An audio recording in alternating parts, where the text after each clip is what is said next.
Oops, it's in the night scene. Ruh-roh, there we go. Hello YouTube and hello Twitch, how you doing? Hopefully you're doing well today. Very sorry about the delay.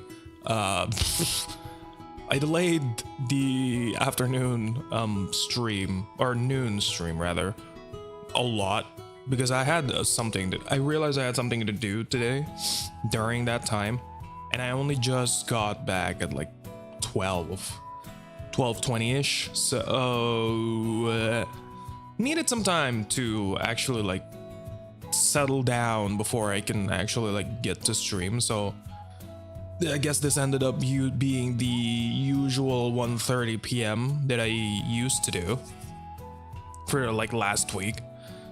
So apologies about that. So did not expect it to take that long to do, like to finish up like what I needed to do, but well, sometimes life is just like that, isn't it? But hopefully you guys are doing well, keeping yourself hydrated and keeping yourself stretched. There we go. As always, I have some coffee with me, so we will be drinking that as the stream progresses for now. But yeah, today we're gonna be playing a little bit of a visual novel. It's called Office. I was like, is it Office? No, I was like, no, that's not correct.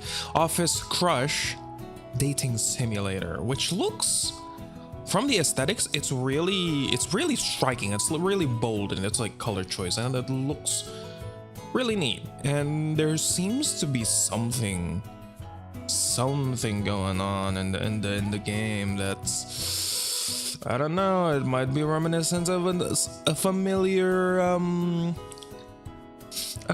visual novel. So this looks interesting. That's why I was like, I mean, all the boys are cute in the in the game, which already interested me in the first place. I did not really expect it to be more than that until I went and checked out the itch.io page. So I was like, ooh, very interesting. So there's that we're doing right now. What was I gonna do? What was I gonna say? Oh, I had bakso like for lunch today because I was like outside, and ever since playing Koloniko, another game from the Southeast Asia Games Onward that I played on the channel, I've been really craving a bowl of like piping hot bakso noodles. And yeah, it was kind of like a rainy-ish day, or it was gonna rain. It did rain for a little bit, I believe, but it didn't like last that long. So I was like, you know what, let's go for a bowl of bakso. And I got it, scarfed it down, and it's been so long since I actually had like a proper bowl of bakso, which again is a Indonesian meatball soup, essentially, where it's just meatball, boiled meatball with some noodles and some veggies. Really good. You should try it if you're ever in Indonesia. I don't know if they have it in Malaysia. Probably do. It's pretty adjacent, so it makes sense if they do have it. If not, then I mean, they probably have like an Indonesian stall, or there's probably a restaurant somewhere that has bakso in their menu. But it's really good. I enjoyed it. And the whole time I was eating it, I was thinking of the game, like, damn, it's just like that game for real. It's just like Koloniko for real, bro.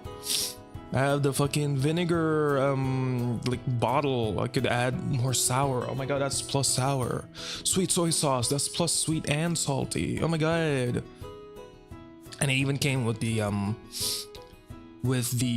patented bowl, white bowl with the red accent and the rooster on it. Of course it is.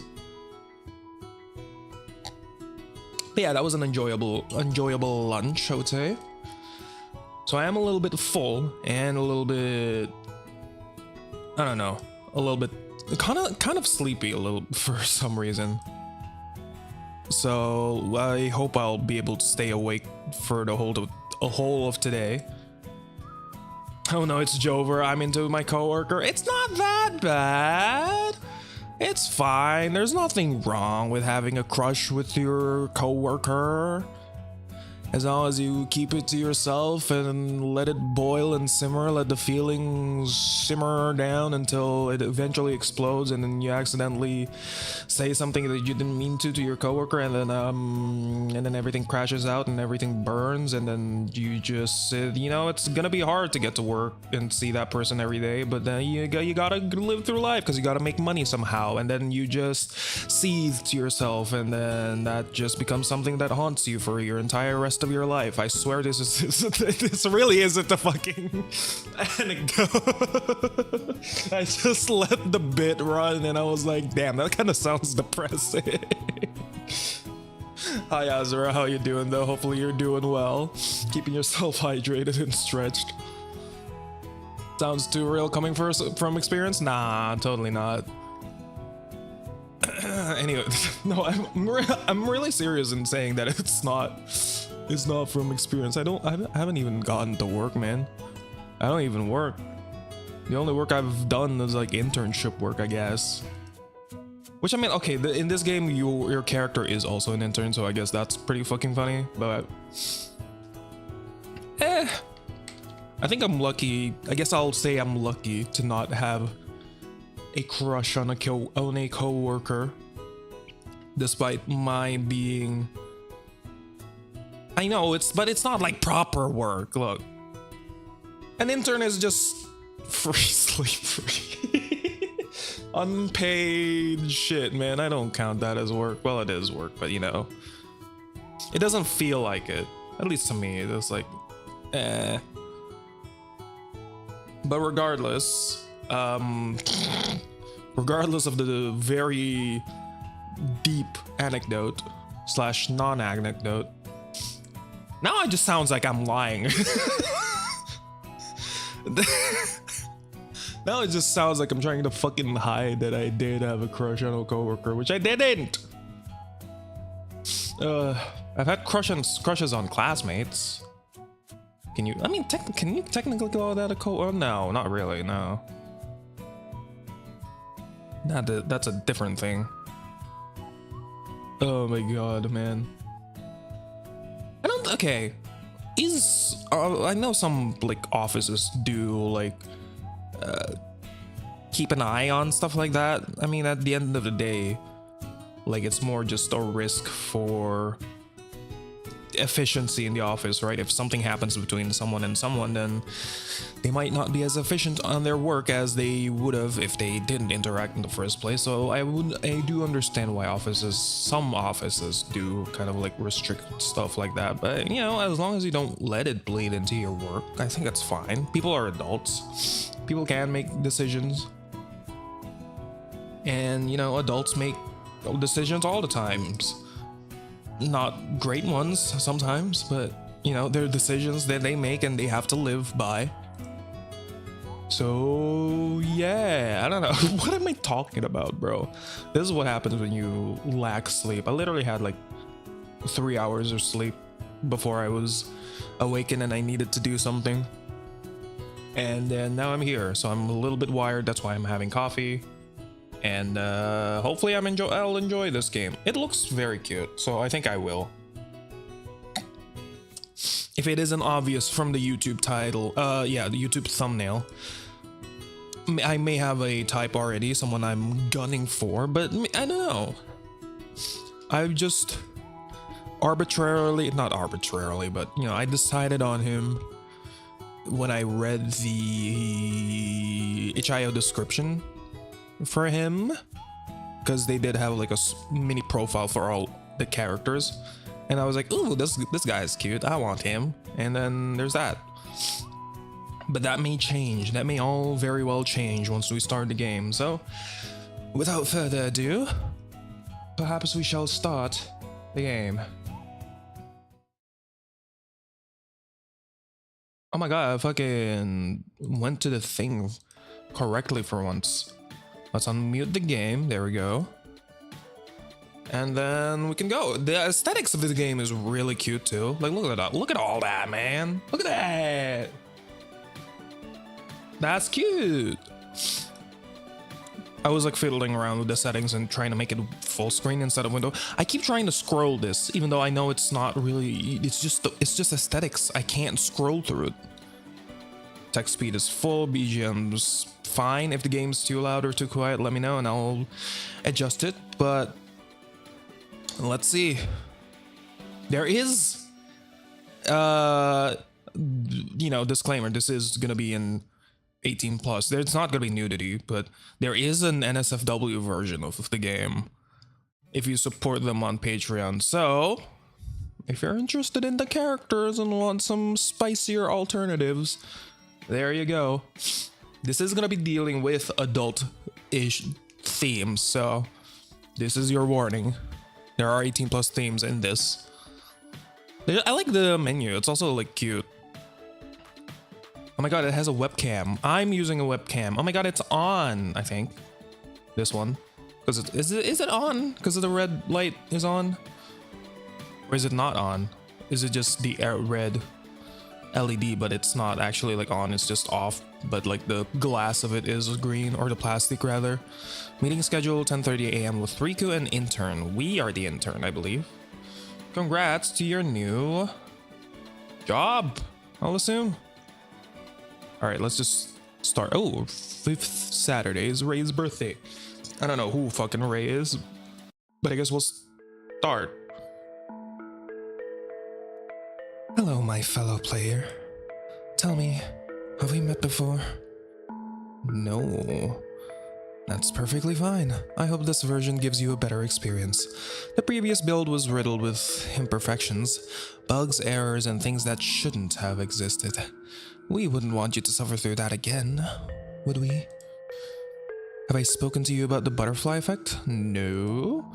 Very well. The butterfly effect is the idea that even the smallest actions can cause vast and uncontrollable ripples in the fabric of space and time. The idea that a single flutter of a butterfly's wings could stir winds into a distant storm. So, tread carefully, player. Every choice, no matter how small, may lead to consequences far beyond your imagination. Now, let me share a different kind of warning. Have you ever heard of the Hydra? The Hydra was a monstrous serpent born of ancient myth. Its many heads writhed in swamps, spreading fear and panic amongst townsfolk of old. But even the bravest warrior was not able to slay the wretched beast, for every blade slashed across its head would cause 2 more to spawn in its place, causing a fruitless cycle of hatred and death. Over time, this creature warped into a metaphor, a symbol of futility. For in trying to eliminate a problem, a person, or truth, you may only cause it to return, stronger, hungrier. A poignant lesson in how sometimes resisting can even lead to one's demise. Don't you agree, 520? Now, what should I call you? Let's go, Jason. That's my name. My pronouns is he, him, they, them? I'll say they, them. Welcome, Jason. Enjoy. If that's not ominous at all, I don't know what is. What a fucking start. Okay. Interesting, intense. Oh my god, the alarm. It's fucking annoying. That's so cute. Look at all these like arts. Wait, that's adorable. We've got a Sailor Moon plushie over here. We got a fucking duck. We got probably a lot of other references, but there's Migu. Oh my god, Migu. What's the figurine over there? I can't even tell. Beep beep beep beep beep beep beep beep beep. Oh my god, stop. Game, I think the BGM is loud. Ugh. I could already feel the sunlight creeping through the window, up my legs, the unrelenting ray of warmth slowly climbing its way up like it's trying to torture me out of bed. 5 more minutes. The bright sunlight was so annoying it felt like a nice embrace, yet was unwanted at the same time. At this time, I groaned into my pillow. I know I should get up, but the thought alone was enough to make me want to disappear under the covers again. So fucking real, dude. That's not Yuri, is it? DDLC Yuri? No, it's not. Kinda look like it. Oi! Do I want to get up?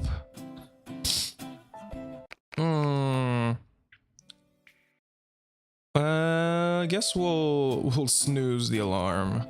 That's what I usually do, not gonna lie. A blaring alarm drilled into my eardrums like an angry jackhammer, yanking me from the warm grip of sleep. Groaning, I cracked open one eye and fumbled blindly for my phone in the dark, smacking around until I finally hit the snooze button. Just 10 more minutes, that's all I need. Just 10. In what felt like just a blip in time, the alarm screamed again, this time accompanied by a sharp knock on my bedroom door. Jason, you better be up. You do know it's your first day, right? Ray's voice cut through like a whip. Don't make me drag your lazy ass out of bed. Ah yes, Ray was in tiger mom mode again. She can be harsh at times, but she usually means well. Usually. With a dramatic sigh, I bid farewell to my beloved bed and limped into the bathroom like a zombie. Staring into the mirror, I take a good look at myself. Yikes. Last night's late night gaming session definitely left its mark. Oh boy, that I felt that too, brother. Holy. I let out a quick groan, splashed some cold water on my face, then jumped into a quick icy shower to shock myself fully awake. I should have done that this morning. It was so hard to get up from like bed. But like I just kind of like had to power through it because I'm dumb and stupid. But yeah, cold water showers are nice. I do miss hot water showers though. Like genuinely, because our place here in Indo doesn't have like we don't have a water heater, unfortunately. Like I could ask my parents to set one up, but at the same time, like, I feel like that's gonna cost money that, you know, don't necessarily want to waste. I know hot water is very nice to have, but I don't think my parents are quite hot water shower enthusiasts, unfortunately. Calm, hello, how you doing? Hopefully you're doing well. Hey, what do you call an alligator in a vest? An alligator in a vest? An investigator? I fucking knew it! I called it! I guessed that one, yay! That was pretty good. That was pretty... I figured it out. So I'll rate that a solid 7 out of 10. But hi, Calm. How you doing? Hopefully you're doing well, keeping yourself hydrated and stretched. Welcome, welcome. I was just talking about my place not really having a hot water we don't have a water heater. So showers are always cold, which I'm fine, but I'm also missing the hot water showers that I can have. Hot water showers are so fucking relaxing, dude. I miss that shit. Anyways, how's stream going? We just started, actually. Just started this game. We're literally in like the beginning section of it. So there's not much we miss. The character just woke up. How's the stream? You're all right? Getting ready for bed? Hell yeah. Hopefully you're getting cozy, getting snug, and hopefully you'll get a good rest. No water heater? Yeah, we don't have a water heater. Well, we have a water dispenser that has a hot setting, but not like a water heater for like showers and such. So yeah, no water heater in that regard. It sucks, I know, but like it's always been the case. Like it's always been like this even since my childhood. So, you know, I kind of had to live with it. But then ever since I got to college, the apartment I stayed in actually had a water heater. And like every fucking day, without fail, I will always have a hot shower, never a cold one. And yeah, now I'm really feeling the effects of it. I'm like missing that shit. I'd say get an oil drum and stick a fire underneath. Ah yes, the olden ways of doing it. Honestly, not a terrible idea. As a kid, my mom used to literally boil like a kettle of water and then fill like a bucket with the water for like tiny me to take a hot like shower, and that was like the way to do it. We put the hot water in a fucking plastic bucket though, so that was not like the smartest thing to do. To be fair, it's not like super scalding hot, of course, duh. It's just like warm, slightly hot. Homie got spoiled in college. I know, I did. I really did. And then, yeah, now I'm missing it. That's why maybe I should ask my parents to see if we can get like a water heater installed for our shower, but I guess we'll see. Anyways, it's because oh, hello. To-do list: throw the rubbish, get grocery. Oh, cute. Once squeaky clean and dressed in something sensible for an expectant intern's first day at work, I stepped out of my room and entered the adjacent kitchenette. Ray was already leaning against the counter, glowing with smug energy and sipping on a cup of freshly brewed coffee. And I have coffee too. Twinsies with Ray. Well, look who's up early. It's Mix's bright eyes. She teased, a smirk tugging at her lips. Nice usage of Mix. I believe that's how you say it, right? Mix. Miss, Mix. Hardy har. I grumbled, pouring myself a cup of coffee while inserting 2 slices of bread into the toaster. You know, Artie, you regret joining that raid last night. Why didn't you stop me? Oh my god, raid? They were playing Final Fantasy XIV? Holy shit. I did tell you to go to bed early, Ray says, raising an eyebrow. You didn't listen. I groaned again. Please don't say it. She leaned in, eyes gleaming with a tinge of viciousness.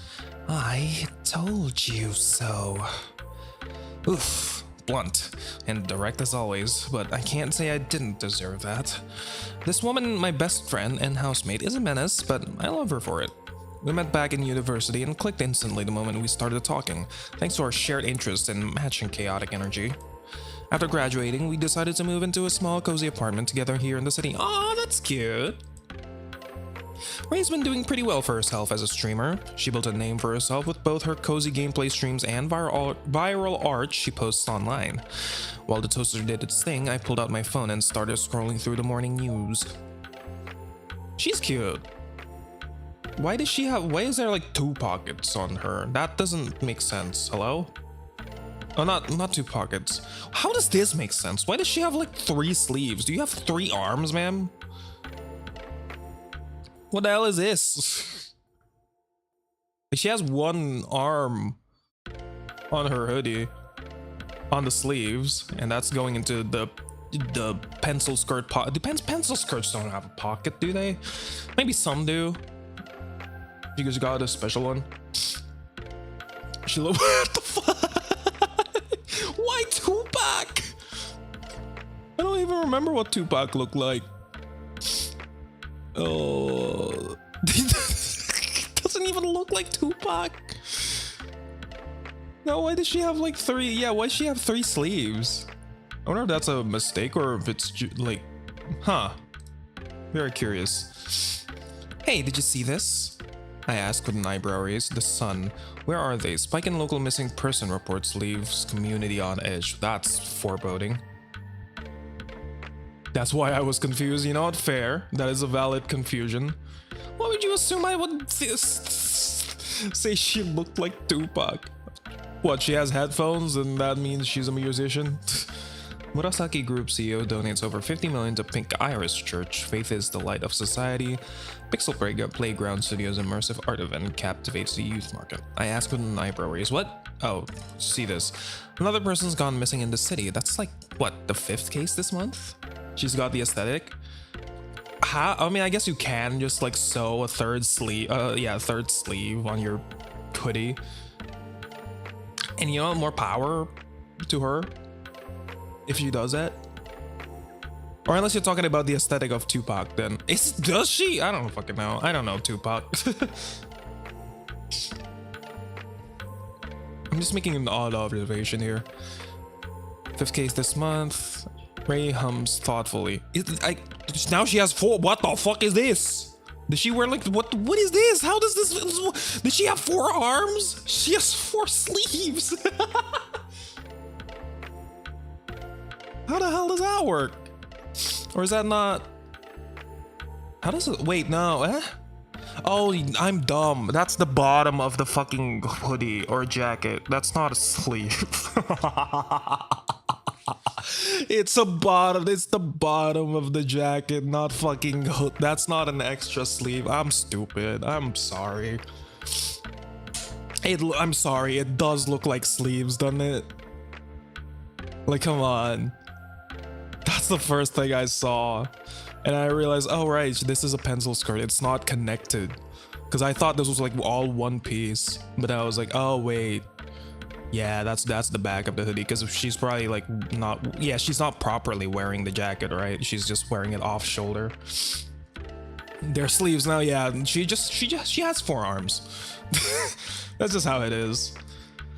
I can't believe this is what you do. This is, you don't make a sleep deprived person play a fucking visual novel, that's for sure. Ray hums thoughtfully. Creepy. Wonder if the police are even connecting the dots yet. You have to be careful out there, you hear? Also, the president of the Murasaki group just made a huge donation to the Pink Iris Church. Like 7 figures. Of course he did. Ray coughs. Rich people and cults, name a more predictable combo. And oh, Pixel Playground Studios' immersive art event is apparently a massive hit. Everyone's raving about it. Ray perked up. Is that their company? Our company? Someone's company? Yeah, I saw a few highlights from the event on my feed too. Looks sick as hell. And alright, can't believe today is my first day working at my dream studio. Aha. Ding. Toast done, just in time for breakfast. I grabbed the hot slices and slathered them with kaya and butter. Ooh, kaya is good though. Creating my very own roti bakar. Why I said that? I said bakar in the most fucking American way. I'm creating my own very own roti bakar. Roti bakar. Ah, there we go. Cute mug. It's literally just like toasted bread with kaya. The sweetness of the kaya blended perfectly with the creamy butter, simple yet beloved by so many. It was the best kind of breakfast food anyone could wish for. In no time, I finished. Oh, it's so bright, it's so vibrant. Oh my god, the fucking I forgot her name. The girl in Candies. I finished my toast, and after taking the last sip of coffee, I headed to the front door to slip on my shoes. Have a great first day, Jason. Ray calls out cheerfully from the kitchen. Thanks, bestie. Oh my god. I replied with a small wave. My heart fluttered a little from all the nerves and excitement. Elevator broken. Please call 010-101-0011. Clutching my bag nervously, I stood in the front of the doors of the apartment's elevator while waiting for the lift to arrive. Just as I stepped inside, I heard a voice call out from the hallway. Hey, wait, hold the elevator. Mashing the open button, I held the door open for the anxious stranger. A few seconds later, a man with blinding white hair almost crashed into me. In his haste, he was clearly out of breath, with one hand gripping the elevator door and panting non-stop. Ooh. I saw this guy. Immediately I thought, motherfucker, who's that guy? Mystic Messenger, white hair. I hate him. I hate him so much. I dislike him. Doesn't mean I dislike you, but I dislike the what the fuck is his name? That's gonna piss me off. White hair, Mystic Messenger. No, not fucking unknown. Zen? No. Is it? Mystic Messenger. Is it Zen? It is Zen. I fucking hate Zen. I'd mug him 7 out of 10. He does look kind of muggable a little bit. I mean, I like his piercings. That's cute. Thanks, he panted. No problem, I said casually, sneaking a glance at him. Wait, how have I never seen this guy before? How was I only finding out now that I was living on the same floor as such a good-looking neighbor? He is good-looking, to be fair. He is cute. Ray was definitely hearing about this later. He had that hot boy next door charm going on with his stylish, bright, bleached white hair, piercings in his ears in all the right places, and a sleek pair of brow piercings to tie the look together. The man pulled off the e-boy vibe. He does have e-boy vibes. You're so fucking right. So effortlessly, it almost made me jealous. We could just put strongman. Oh my god, you're so right. Fucking pull off a neodymium magnet on his fucking piercings, and there you go. He's in a world of pain.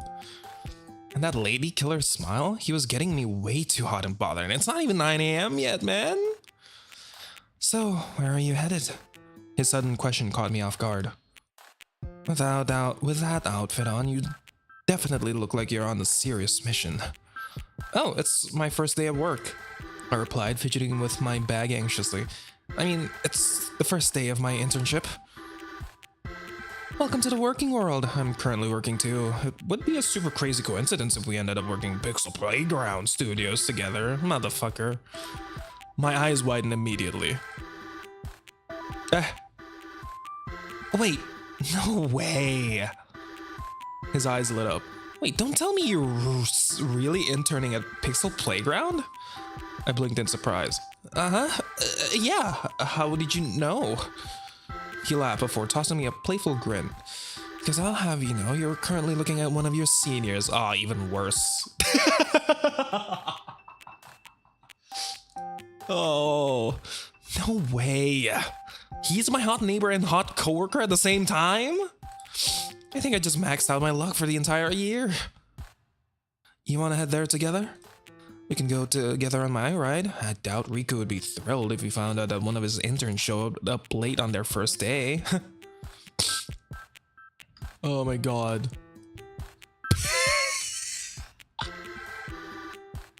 Pixel Playground sounds like a strip joint.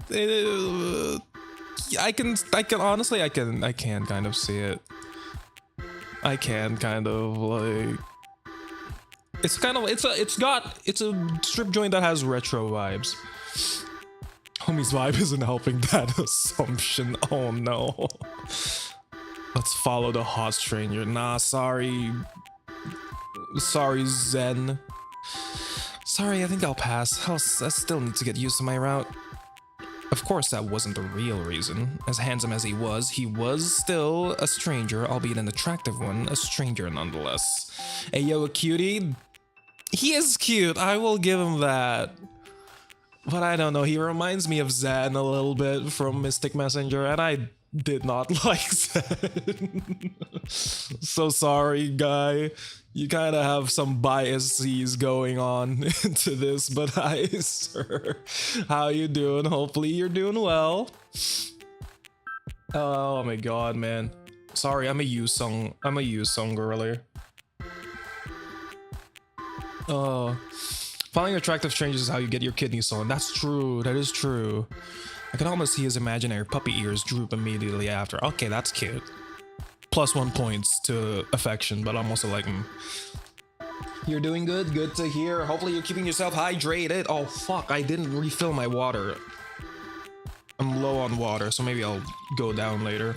Yeah, keeping yourself hydrated. Hopefully you've had lunch, had food, and stretched. Stretching is good. Just started this, so this is literally the first boy we saw.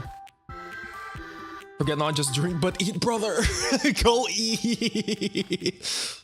It's like what? I'll assume 2:52 p.m. Almost 3. You should eat and get some drinks. My god, man. Take care of yourself, brother. Oh, I'm sorry. I didn't mean to make you uncomfortable. We're still strangers, aren't we? So naturally you don't. Sorry, I didn't think that through. Same time zone, hell yeah. Thank you for the lurk, I appreciate it. Please have a good food and good water. That do be good. I appreciate you stopping by. No harm done. Guess I'll see you at the office then. Sorry, white hair guy. I offered a small wave before he disappeared down the lift to the lower floors. I tried to push aside the sad look he gave before beginning my journey to work on foot. Gotta bounce to sleep, it's fucking midnight, gotta be up. Oof, good luck, brother. I had 4 hours of sleep too, so that's not super optimal, but hopefully you get a decent enough rest to go through the day. Thank you for stopping by, appreciate it, and thank you for the lurk. Good night, calm. My chest, bro, ay. My chest is tight from all the love I'm feeling for my coworkers.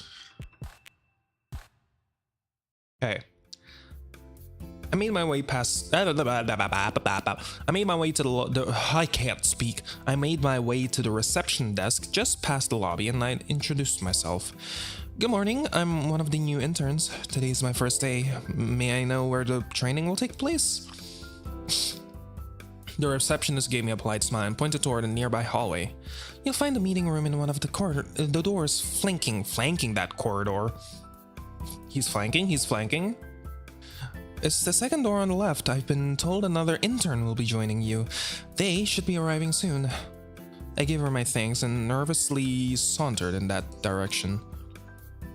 One of the main complaints that I saw from the itch.io page for this game is that the text is kind of hard to read, and I do kind of agree that it is slightly hard to read, but I'm also just dumb at reading, so maybe that's also like playing a part into it. I do hope they give like font options in the final release, because this is just a demo. It's an extended demo from like their previous demos, but it is still just a demo. So things are obviously still subject to change. The meeting room was empty save for a dainty purse perched on one of the swivel chairs. It must have been from one of the interns, but there were no signs of them anywhere.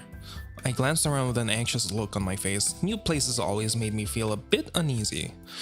I took a seat towards the middle of the meeting room and began scrolling through my phone feed to pass the time. I tried my best not to let my over-anxious mind take over. God, I can't wait /negative for me to have like a similar experience when I eventually like get work or start my internship. A few minutes later, the meeting room door opened to reveal a girl around my age, wiping her hands with a napkin. Oh, cute! Her tidy brunette bun and frilly floral dress made her seem like a nice person to talk to. Even while idle, she had a resting smile that made her look friendly and approachable. Really, she didn't look like she's smiling to me, but sure. I offered up a smile. Hi, are you an intern too? She shot me a glance and began staring at me from head to toe. Not long after, she replied with a look I least expected. Pure disdain. Yaba. Without a word, she turned her back away from me and shifted her seat as far away as possible. She began clacking the screen on her phone with her sharp nails, totally ignoring me. Damn, girly wanted... Girly. Ugh, did I accidentally do something wrong? There was a stony silence in the air. I decided to play it off coolly by pretending to text Ray. I won't lie, it stung my self-esteem a bit to have received the cold shoulder instead of the opportunity to make a new friend. Guess I'll have to try again some other time. Just as the silence seemed like it was going to stretch into forever, the room door finally opened. Ooh, I love the sheer difference in how they're both right. Like, he's so, I don't know if the stream picks it up, he's so like actually defined, every line is clean and all of that, and she's just kind of in low res, a little bit blurry too. It was a man. He wore a fitted purple waistcoat over a crisp white shirt. What about this is white, man? That's purple. Which was paired with a pair of sleek black slacks. His presence was striking. If I could use 3 adjectives to describe him, it would be clean-cut, polished, and effortlessly composed. He looked handsome with his dark hair neatly styled, a pair of thin-framed glasses. That doesn't look that thin, brother. Not gonna lie. Perched on the bridge of his nose, adding to his sharp intellectual aura. My eyes widened in anticipation. I had seen this man before, though it was through a screen. He was Mr. Riku, a creative director of Pixel Playground Studios, whom I had the pleasure of meeting during my first Vroom interview instead of Zoom. Okay. Even though his video back then was in low resolution and his voice lagged at times, he still managed to radiate a potent, intimidating aura. Damn, you know that's real though. Even though their fucking shit's lagging, it's like still like oof. I can imagine the sheer aura emanating from that if the fucking thing was like better. What did he say? Did I miss something? So now that he was standing right in front of me, I could see that he exuded more confidence than I initially thought. He looked like the kind of man who had an iron grip on every aspect of his life, from his career down to his personal life. Down to the finest details. Maybe that was why he held such a top position in the company. There should be one more of you joining us this morning. Riku said while glancing at his watch with a subtle frown. And yet she's late. I hope both of you interns don't mind waiting. I don't like repeating myself. We had no choice but to nod in response. He then strolled up to the front end of the room where a whiteboard stood and began writing down points with a marker in swift, precise strokes. Cute. But before he could finish writing his first sentence, there came a knock on the door, and right as Mr. Riku was about to open his mouth to speak, the door burst open, revealing another tall girl. She had a grin so wide it lit up the whole room. Ah, cute. Girl, wear your pants higher. This is a fucking workplace, man. Sporting a pair of baggy cargo pants and a bundle of necklaces layered together. Where's the necklaces? Doko? And a crop jacket over a band tee. Is that a crop jacket? Sure. She looked like she was ready for a streetwear launch photo shoot rather than the first day at internship. That was what I was thinking. She looked like she's a fucking she's stylish. Don't get me wrong, but also that's not work attire, man. She quickly turned her gaze to face everyone in the room and flashed us an apologetic grin. She was so charismatic and charming that she made it impossible not to forgive her. I hope I'm not too late. I glanced at my phone. It was 9:02 a.m. Please be more punctual next time, Miss Prakash. Riku said curtly, eyes still glued to the whiteboard. Take a seat. We're starting the training soon. The girl Ren proceeded to slide into the chair beside me. She immediately leaned over with a mischievous glint in her eye and whispered something softly in my ear. Hey, call me Ren. Looking forward to working with you, cutie. I smiled. If the other intern heard what Ren had said, she gave no indication. Not long after, I heard her let out a soft cough from the back of the room. After he finished writing on the board, Riku finally turned around to face us. He stood perfectly straight with his hand clasped in front of him. Very prim, very proper. Great, now that everyone is here, let us begin. Welcome, interns. Today marks the beginning of your internship at Pixel Playground Studios. I am Riku Murasaki, the creative director. I'll be guiding all of you throughout your whole duration here. His presence commanded attention. He was uber composed and looked like he tolerated no nonsense. Before we begin the training, I'd like each of you to introduce yourselves. You'll be working closely together, so it's best to get familiar with one another now. I was dreading this. The intern in the pink floral dress stood up first. She began speaking in a sweet voice and wore a cheerful smile the entire time. My name is Peony Lai. I'm 23 and I hope to learn more about how to be a good production assistant at creative events. Okay, girl. Shut your trap, you fucking player. I hope to learn more about the studio's operating workflows and hope to gain valuable experience working with the team during my time here. I feel so honored to be here. She gushed before sitting back down on her seat in a cutesy manner. Her demeanor was completely different from earlier. Ren was next to introduce herself. She stood up and flashed a laid-back smile. Ren Prakash is the name. I hope to learn more about graphic design during my time here. Super stoked to be working with everyone and seeing where things go.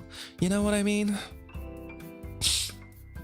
She plopped back down on her seat, seeming like he had given up on her lecturing Ren for now. Mr. Riku remained silent at the lack of formality. Crap, it was my turn now. They're all looking at us.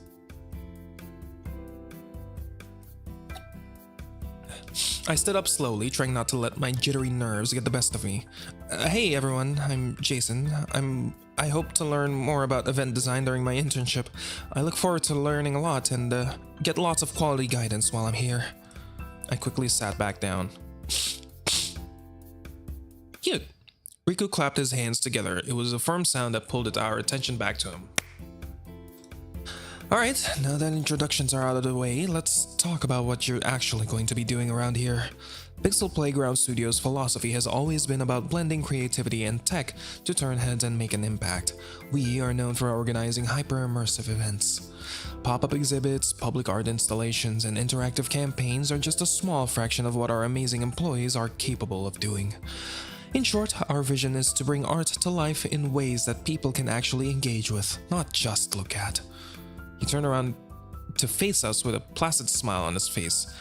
So, for all of your internships, no one is allowed to just stand around and look pretty. We are going to get every one of you involved in a project. We're a lean team, and we run a tight ship with even tighter deadlines, so every hand matters. First up, you'll be learning about how to manage multiple projects. Don't freak out, I'm not expecting you to take charge of a whole event right up from the get-go, but you'll be helping the team keep track of what needs to get done. Think schedules, task checklists, liaising with customers and vendors, and making sure nothing falls through the cracks. All of you will basically be the glue that helps keep our operations running smoothly.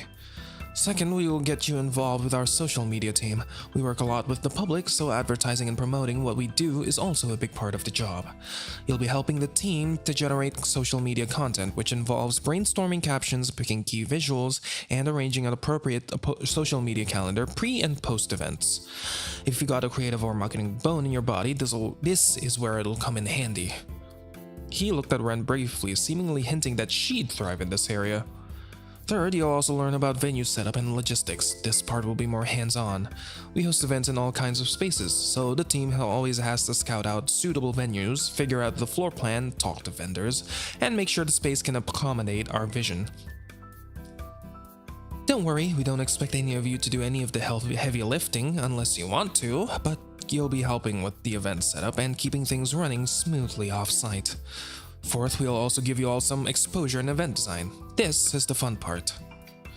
You'll be helping with creating visuals, coming up with themes, setting up installations, brainstorming mood boards, and more. We'll give you pointers on how to create the perfect look and feel for different types of events. If you have a knack for coming up with ideas or have a strong visual sense, this is where you'll shine. He paused, letting us digest all the information up to this point for a bit before going to the last point. This feels too real, man.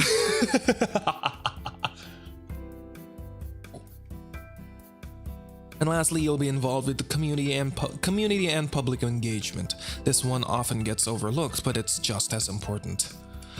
During events, our goal is for people to feel connected like they're part of the experience. So, the job scope here would mean interviewing participants to learn more about what they enjoyed and what they didn't, organize surveys to gather feedback, help run interactive sections, or just by answering questions online. You'll be the bridge between the art and the audience. He took a step forward and casually leaned his hips against the table. It will be a mix of creative and practical work, and I guarantee it can get somewhat chaotic at times, but I trust that you guys will be able to handle it well, and I'm positive that you'll learn a lot along the way. Suddenly, Ren leaned over and whispered to me, "Sounds like my kind of fun. I adore chaos." I nodded weakly, a little dazed from information overload. One thing was for certain, this internship was going to be one heck of a ride. A busy ride, no doubt, but an amazing one nonetheless. I felt giddy just thinking about the months ahead. Any questions so far? He glanced at us. I was sure that he was staring at a group of blank-faced interns, too overwhelmed with information to even know what to say.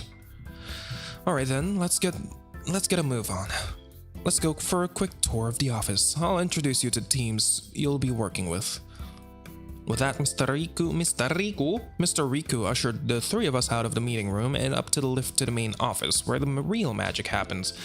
A few employees were already deep in the conversation right outside the lift. Oh my god, my fucking water is already running out and my fucking voice is already dying, bros. Most likely discussing a cool art project. I spilled some water on my table. God damn it. Most look focused at their desks, typing away at their keyboards or in the middle of drawing. I spot someone taking a smoke break out in the balcony. Mr. Riku first introduced us to a group of 3 individuals casually chatting around the water cooler. It was my first time witnessing what people always described as water cooler conversation in an office setting. Oh, there was an intimidating looking lanky woman in a crisp white shirt tucked into beige dress pants, a friendly woman dressed head to toe in pink, and a stern middle-aged man in a light blue shirt with a bright orange necktie and brown pants. I feel like there's no need to describe what they're wearing when you're providing the art for them, but you know, you do you. Good morning, everyone. These are our new interns. I'm bringing them around to meet the team. The tall woman gave us tight-lipped but polite smile.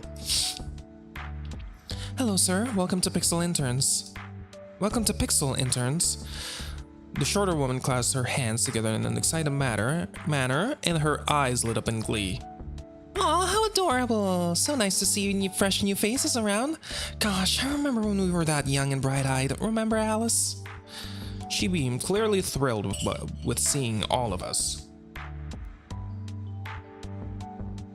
The tall woman named Alice merely nodded in reply. Her expression is still stony cold.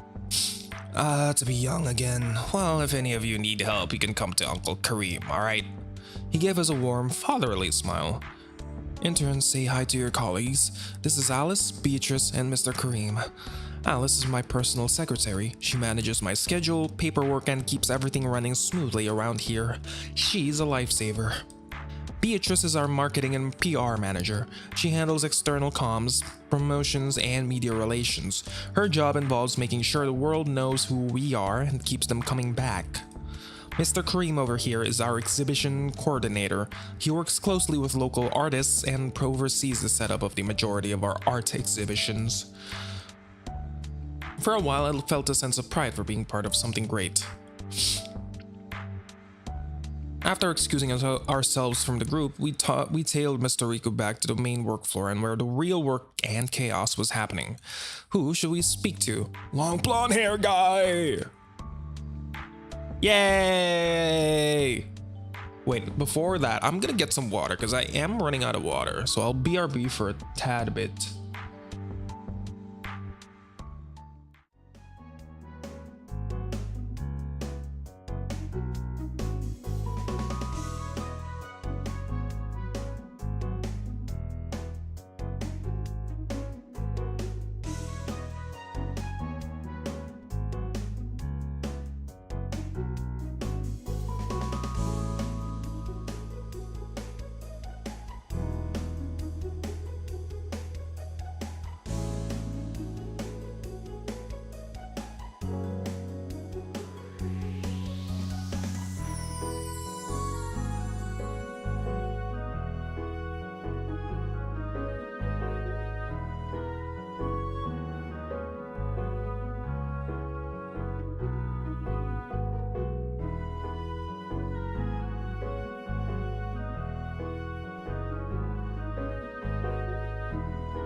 All right, we are back with some more water. I needed that water. Holy shit. Oh, I feel like my throat's gonna be dying, bro, with all these visual novels I'm playing. Oh, tomorrow we're also playing a visual novel. Woo!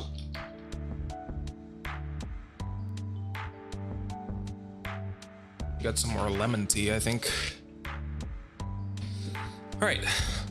We approached a lanky man with long blonde hair tied back in a loose ponytail next. We perched on the back of his head was a cute pink scrunchie. Oh, he's cute. He wore a white-green plaid button-down shirt which was layered with a soft baby green sweater vest above. He was certainly the type of person to prioritize comfort over aesthetics. I mean, this looks really cute, you know? This is aesthetic. He had a focused, almost stern look while staring at his screen, but the moment he noticed us, his expression softened into a warm, sweet smile.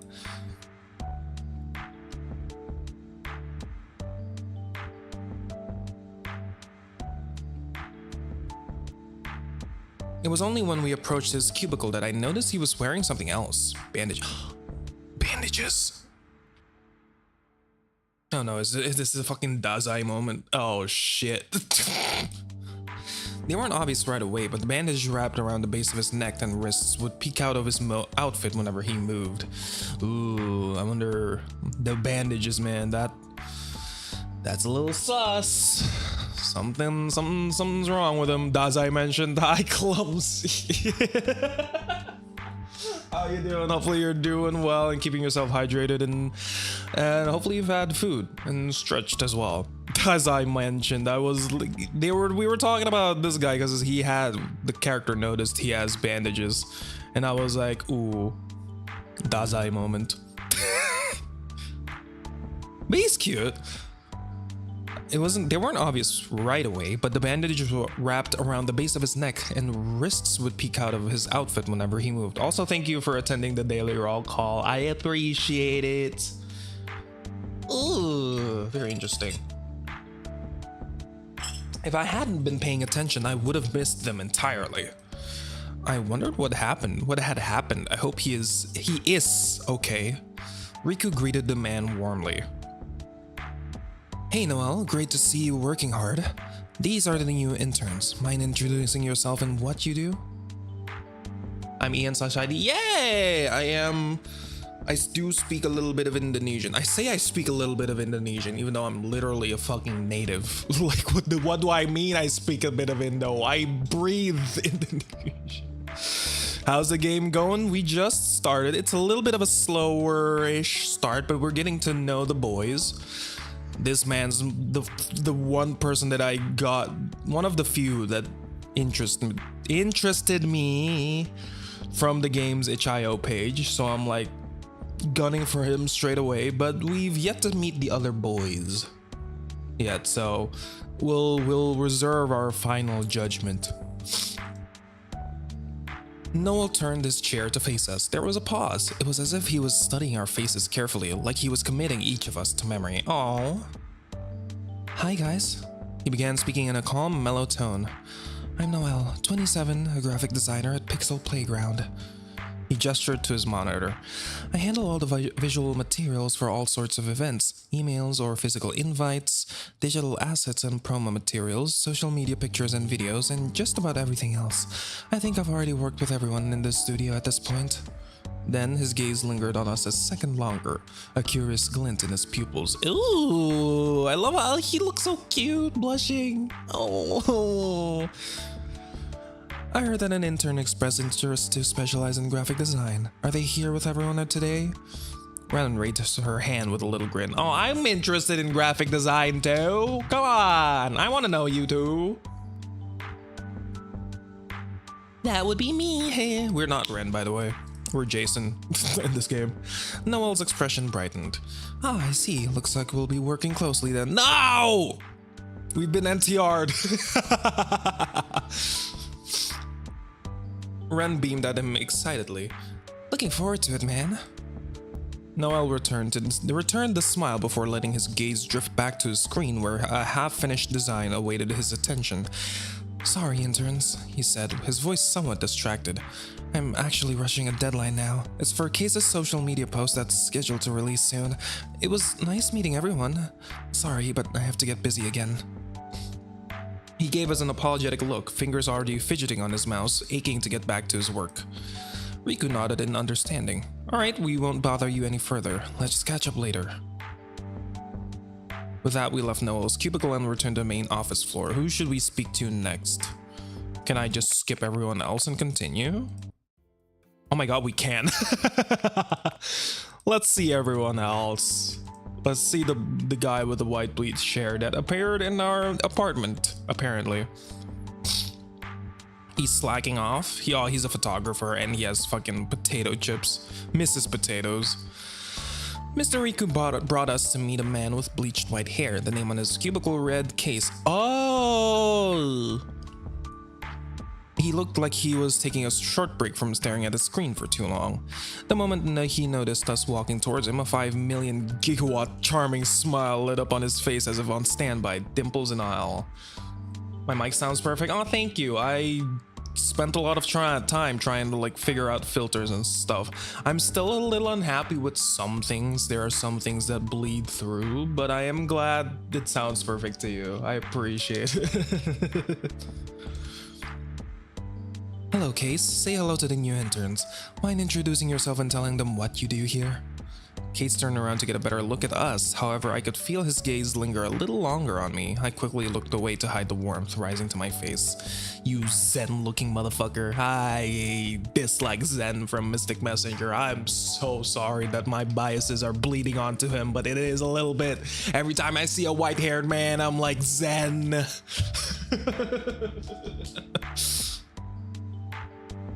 Hello there, interns. I'm Case, your charming and extraordinary social media strategist, here at your service. He shot us a playful wink before continuing. I handle all things social media related. I plan and run all our digital campaigns, make sure our events actually reach our desired audience, and keep our fans engaged on every platform you can think of. If any of you are secretly dreaming about becoming famous influencers, just come to me and I'll turn you into a star. Ooh. Okay. He leaned back in his chair, a smug grin forming on his face. Oh, I do a bit of whoops, sorry if that was loud. I do a bit of photography for the studio on the side too, so if you ever need a good picture taken, you know where to look. He winked. Now that my eyes have had enough rest, especially from staring at all of you gorgeous people, I should get back to work. AKA staring back into the void. Shoo shoo, my lovely children, off you all go. He waved us off with a dramatic shooing gesture while covering his eyes with his sleeve, like we were a flock of pigeons at a park. Mr. Riku seemed unfazed as he brought us back to the main office floor. Let's see smoking guy. Ooh, he pretty. He approached a tall man who was rocking a ginger buzz cut on the balcony. He was leaning against the railing, coolly burning through a cigarette. At first glance, I noticed that he was suspiciously tall. He towered over all of us, including Mr. Riku. On top of that, he was built like a brick wall. His navy blue sweater clung to his broad frame. The sleeves rolled to reveal his muscular and veiny forearms, thick wrists and strong hands. That is, those are sexy hands. To be fair. A maroon leather jacket hung off his shoulders, and his gray slacks, a tad too small, clung tightly to his muscular thighs. Oh, we don't get the fucking thigh cam? Oh. The guy looked like he'd stepped straight out of ancient Greece, with the way he was sculpted like a Greek god. The look he shot us was just as intimidating. As I studied him up close, something suddenly tugged at my memory. There was something oddly familiar about him, his profile, the way he carried himself. I couldn't quite place a finger on it just yet, but I was certain I'd seen him somewhere before. For some reason, I had a feeling our history stretched way back. Oh. His stern look instantly vanished the second he noticed us approaching. In its place was a charming, boyish grin, which helped to soften his rough-looking demeanor. Cute! For just a moment, the towering, chiseled Grecian soldier resembled more of a gentle giant than someone who could crush you to smithereens with a single flick of his wrists. What? Mr. Riku's eyes immediately narrowed when he spotted the cigarette hanging in between the man's fingers. He's on a smoke break, Riku. Leave him be. Kyle, it feels like you're taking more cigarette breaks lately. Productivity aside, you know that can't be good for your health. He's an adult. Let him fucking smoke. As long as he's doing it respectfully. Kyle let out a sheepish chuckle before holding up both hands in mock surrender, the cigarette still smoldering between two fingers. Howdy, boss. Not sure where you got that info from. This is the first cigarette of the day, I swear. Believe me, alright? His gaze shifted to us instead. Why'd you bring these three fresh faces here? Secondhand smoke kills, you know? These can't be good for their pretty faces. All the fucking boys are players in this fucking office, dude. Riku sighed, clearly used to this exchange. Say hi to our new interns. Mind introducing yourself and what you do? Kyle then turned his full attention towards us. His posture was more relaxed now that he was leaning his back on the balcony railing. Welcome to Pixel Playground, new interns. Name's Kyle. I'm an event manager around here. He gave us a short nod before a wry grin appeared on his lips. I oversee the planning and execution of our events from beginning to end, ensuring that all operations run smoothly. That includes logistics, timeline management, liaising with the vendors, and the whole shebang. He tapped his chest a few times with one palm to show that he was the man for the job. A smirk escaped his lips before he continued. If you interns couldn't tell already, I'm also the muscle of the whole company. Nothing is too heavy for my boys, in my experience at least. He then planted a kiss on both of his flexed biceps in a humorous way.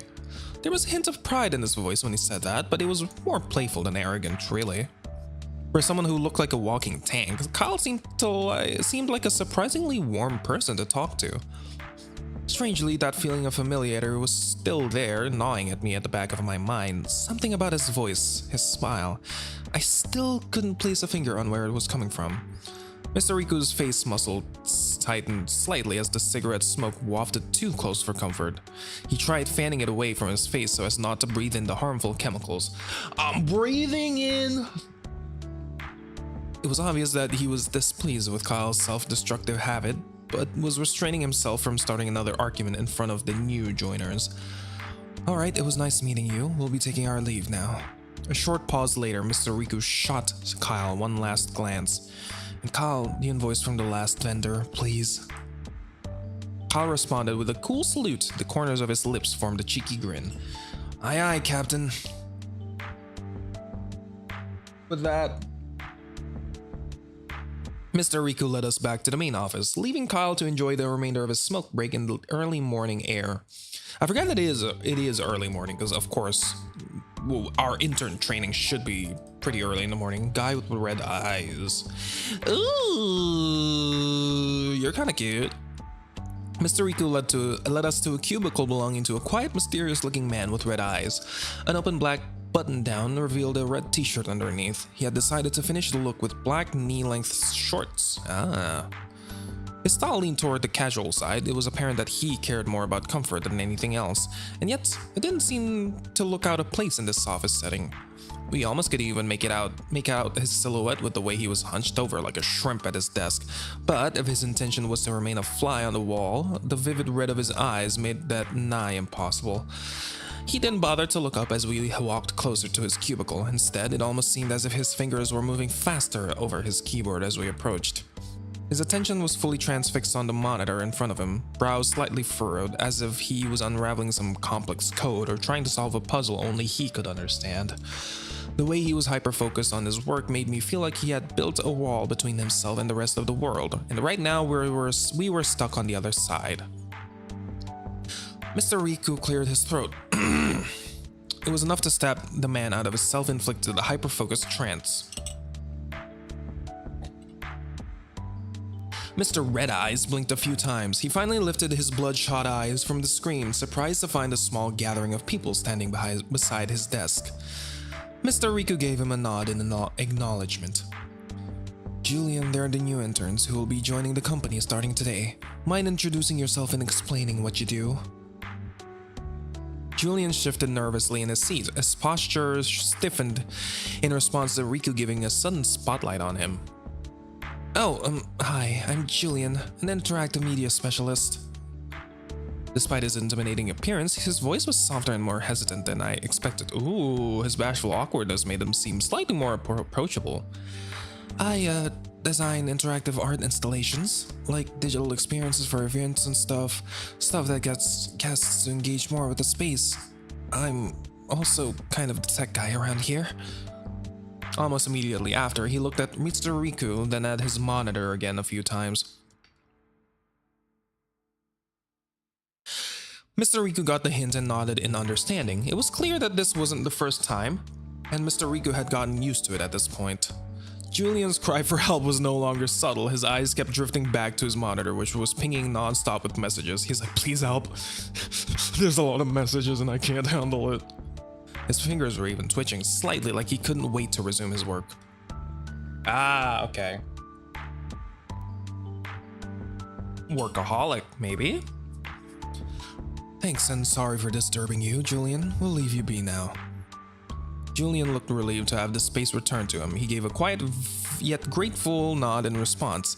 I reckon his mind was already long wandered back to his work even before Mr. Riku began talking to him. Without missing a beat, Mr. Riku led all of us back to the main office. Who should we speak to next? Continue. After a few rounds of introducing and quick meet and greets with the rest of the team, Mr. Riku guided the three of us back to the meeting room. Alright, with everything out of the way now, I think I can let you guys off early today. Really?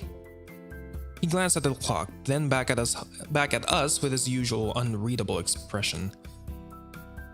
Since today's a Friday and we don't work on weekends, I suppose you three can use the extra time to rest, but I expect all of you to show up on Monday on time.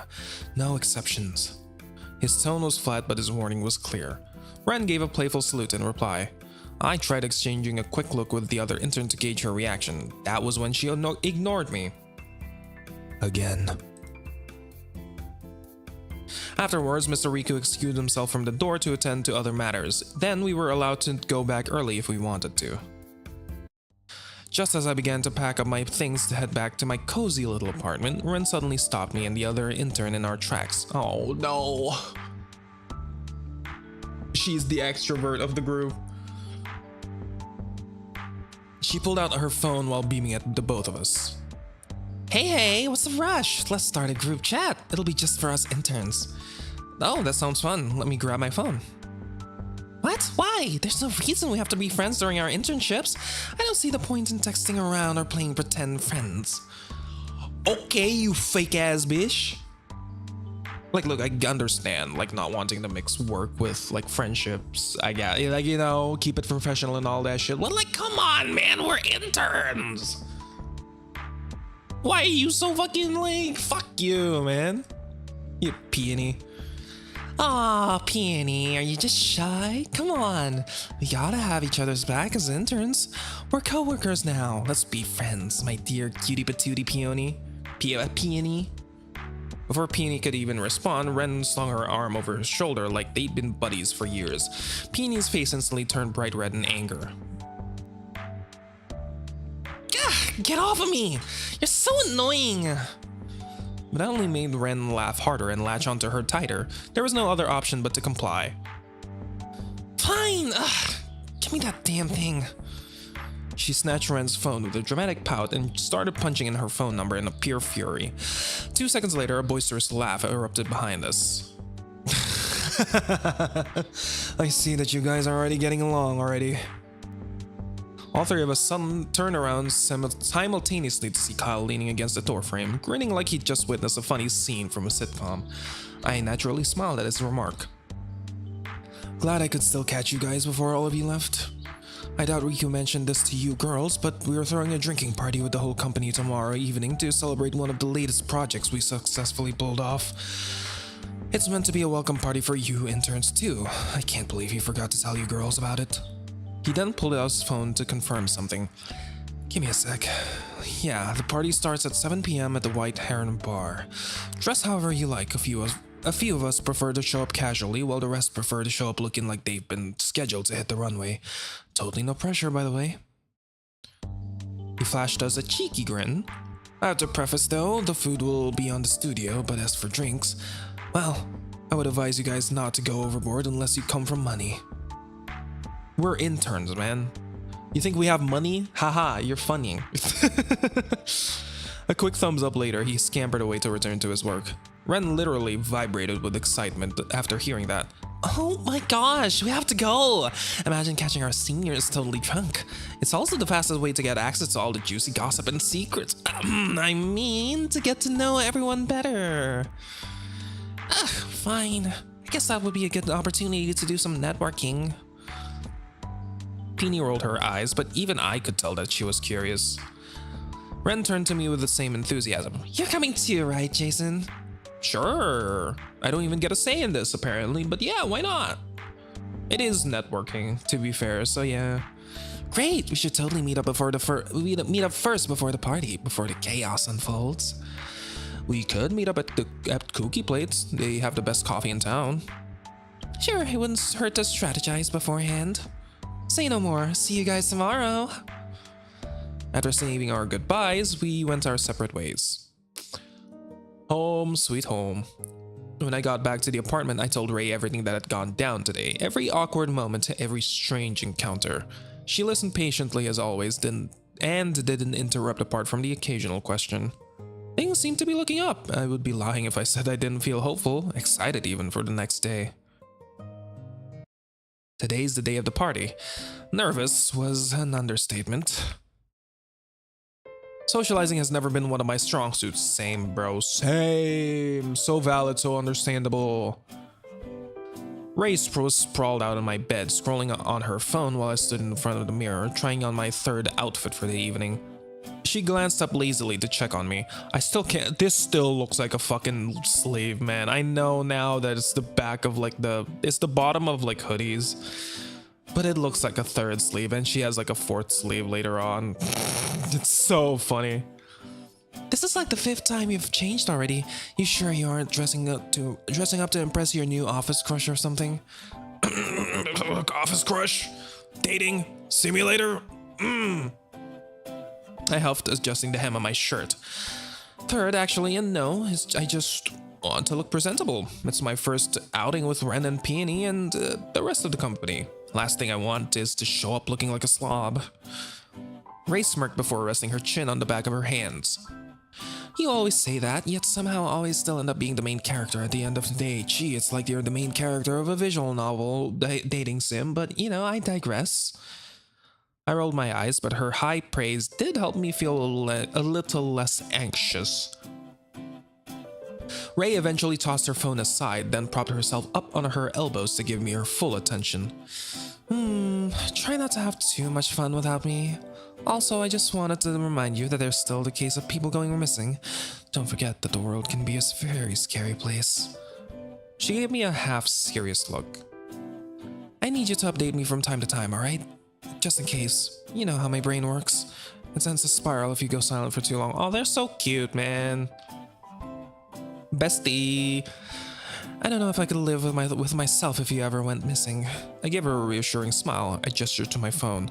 I'll text you, I promise. Every hour on the dot. Scout's honor. You were never a scout.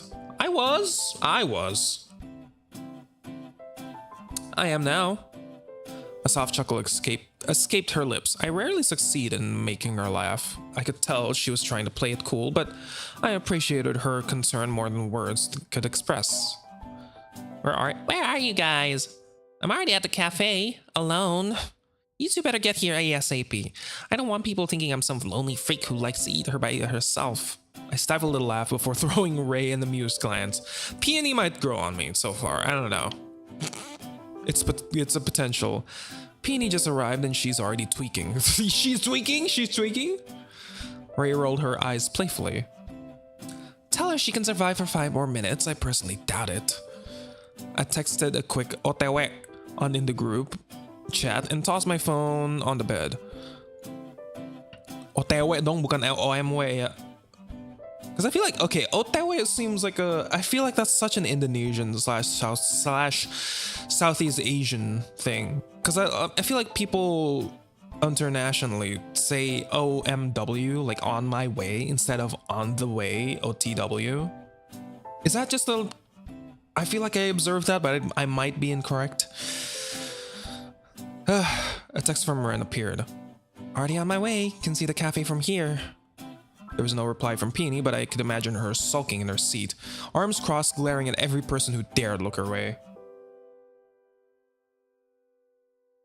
Oh my god. 100 Hitman, how you doing? Hopefully you're doing well. Thank you for attending the daily roll call. How are you doing? Hopefully you're doing well, keeping yourself hydrated and stretched, and hopefully you've eaten too. Was good. My throat is dying, bro. Oh my god. I should have made more fucking... Oh, I spilled more water. Should have made more lemon tea. I'll be real. I'm just trying to fucking waterboard myself at this point. You're doing great. Hell yeah, that is good to hear. Who's the fine shit on screen? Ray, our childhood friend. Well, actually, not childhood friend, college friend. I think I forgot what it was, what she was, but I believe she's our college friend that lives together with us in a platonic way, but potentially could be non-platonic. I don't know. Maybe would, of course. Also, like, okay, I know this is just me. This was just me, but she looks like she has 3 sleeves on this hoodie, right? Please tell me I'm not alone in that first assumption. Holy thighs, she do have thighs. I do like her stockings too, and like the garter, I think. Fishnets? Yeah, I think. I don't remember what they're called. It does kind of look like fishnets. Yeah, I think you're right. Yeah, look at this and tell me she doesn't have 3 fucking sleeves. I love the hanging. The hanging sweater is cool, but at first I really thought she had 3 sleeves before I realized this is just the bottom of a fucking hoodie, because she's wearing it off sleeve. I'm tripping. Really? You don't see it? Like, it's on the same level, or same level as the fucking other sleeve. Look at that. Maybe I'm just alone in that. You know, fair enough. It just looked like another sleeve, which confused the hell out of me. Alright, I'm heading out now. Wish me luck. Oh wait, you see? Because her actual hand is here. And this isn't the hand. She isn't like... The hand isn't here. Oh hell no, what the fuck? See? That's my thought!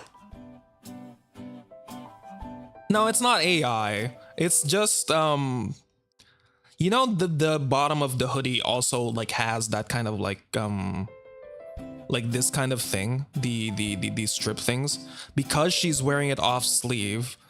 It goes to the back here, and that's like the back of the sweater because she's not wearing it properly. But like, because it's on the same level, it just looks like another extra sleeve. And like, there was like a sprite of her with like her right hand up, and she has the same thing on the other side too. What are you saying? The fucking bottom of the hood. Oh my god, let me fucking pull up a sweater thing.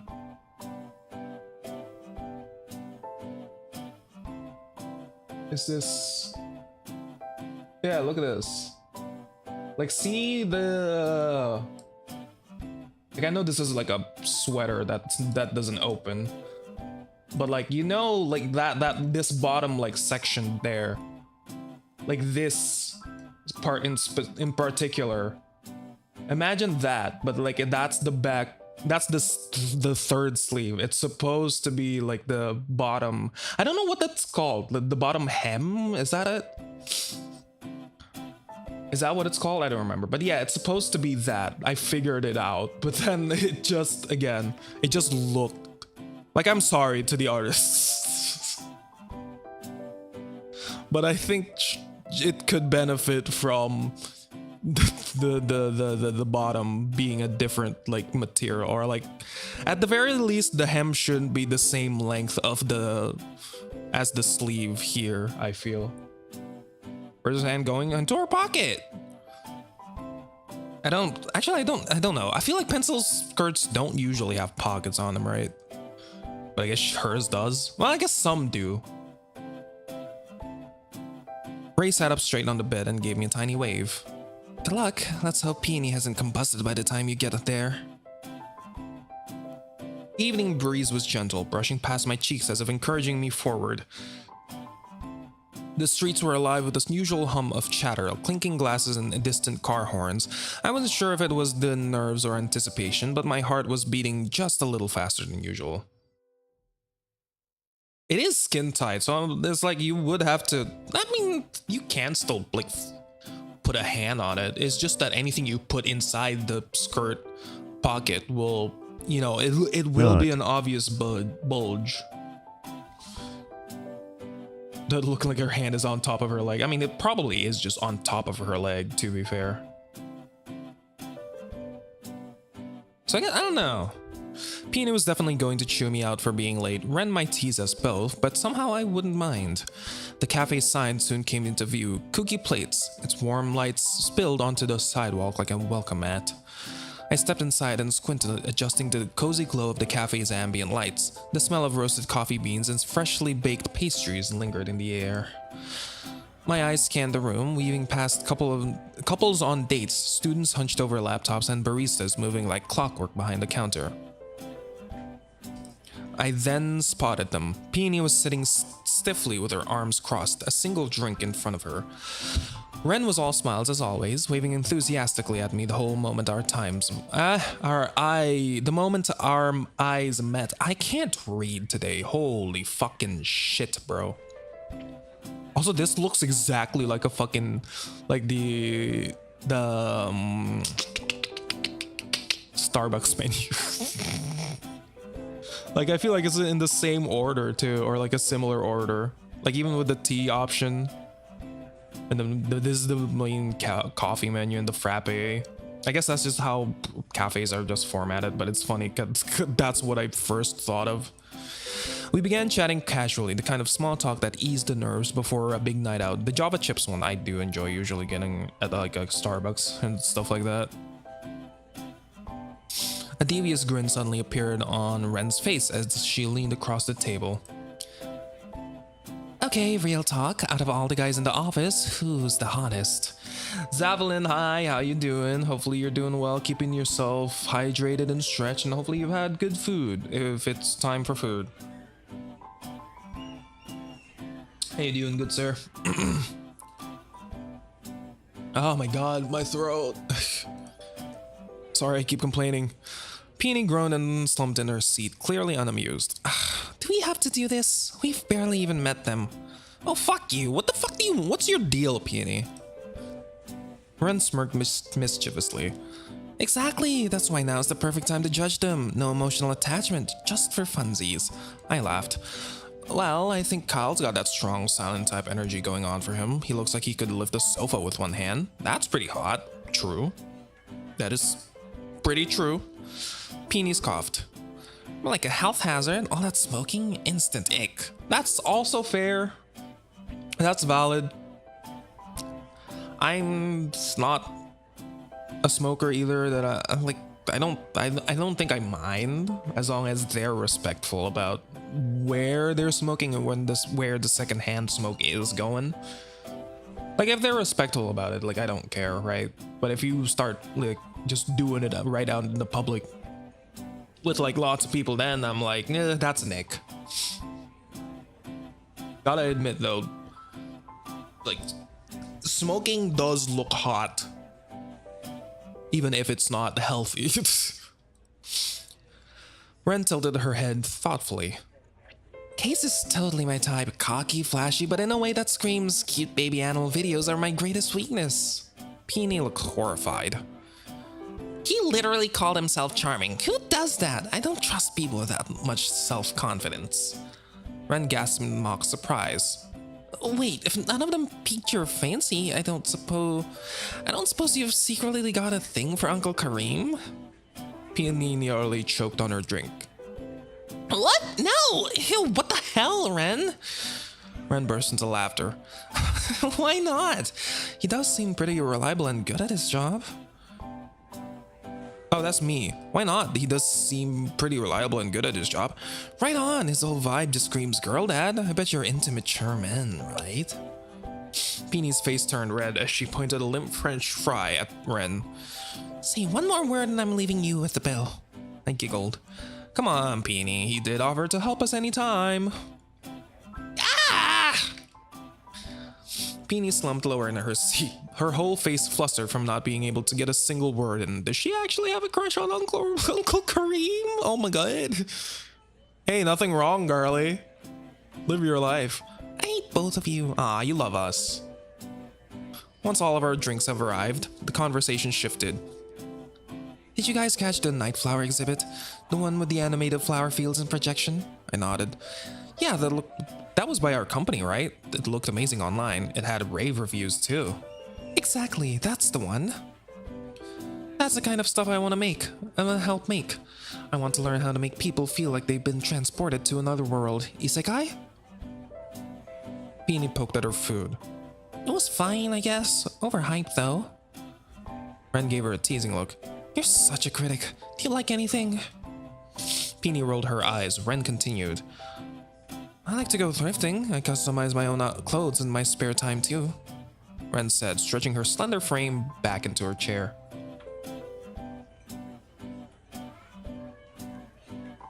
Ugh. I get the biggest satisfaction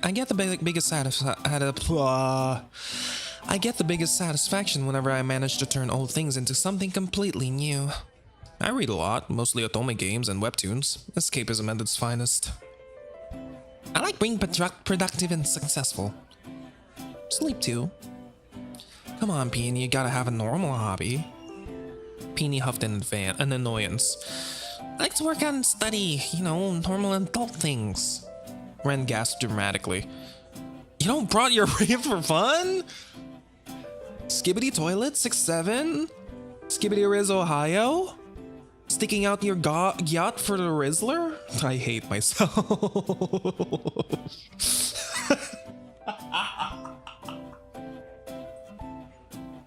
Assassina Cappuccina? Fucking... what else? Ballerina Cappuccina. What else? Fucking... what's the guy? What's the crocodile one? Bombardillo Crocodillo. No, Bombardino Crocodillo. I hate myself. My friend showed me that like a while back. I say a while back, it's been like months. But we were just spamming that because we were on a fucking camping trip when they showed me that. Thank you for farting. And like literally throughout the fucking car trip, we were just like playing brain rot on the car speaker. It was dreadful. Peony glared. No, and neither should you. This made Ren and I burst out in laughter. Even Peony, though she quickly covered her mouth like she regretted it. Aww. Okay, she's growing on me a little bit.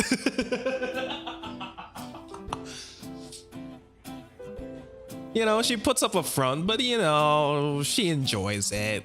She enjoys being with them. She enjoys the company. Otherwise, she wouldn't have agreed to this in the first place.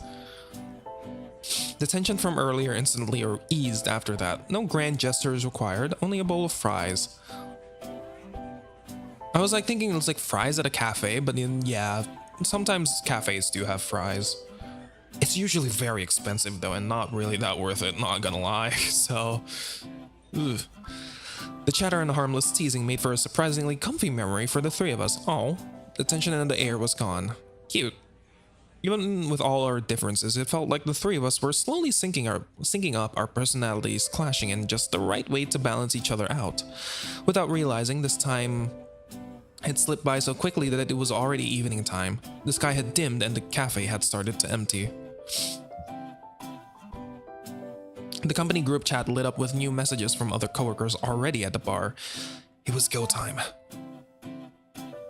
We e-booked a Brad ride, a Grab ride? Okay, fair enough. It's an Uber, essentially. Dude, does Grab exist internationally, or is it just Uber? I don't remember. Which was a short ride to the White Heron Bar. From the outside, the White Heron Bar looked pretty inconspicuous. One would easily overlook it with its plain signage and minimalist exterior, but the interior was a different story entirely. Ooh, that's a lot of bottles. The bar was dimly lit. The warm-toned backlights casted a fuzzy glow over the whole space, making for a very comfortable and intimate setting. Soft amber lights illuminated the overhead ceilings and were dim enough to set the mood. There was a low hum of music in the background too, which helped fill in the silence between conversations. The bar had a laid-back yet stylish feel to it. Cozy booths lined the brick walls, polished wooden counters busy with bartenders tending to their patrons, and shelves stacked with the colorful liquor bottles that glimmered in the light, which made it tempting for anyone to order just one more drink. I nearly jumped out of my skin when a sudden hand touched my shoulder. Boo! I spun around to be met with the smooth prince once more. There he was, grinning from ear to ear, clearly pleased with himself for catching me off guard.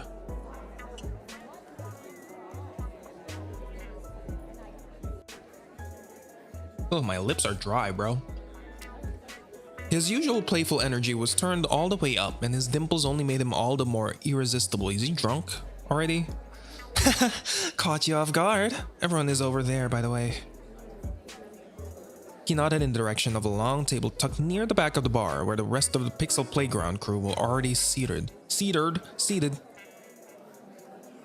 I could hear the rowdy sounds of laughter and chatter from where I stood. Most of them already had drinks in hand. Spotting so many familiar faces from the introductions yesterday gathered in one place, I instantly felt more relaxed now.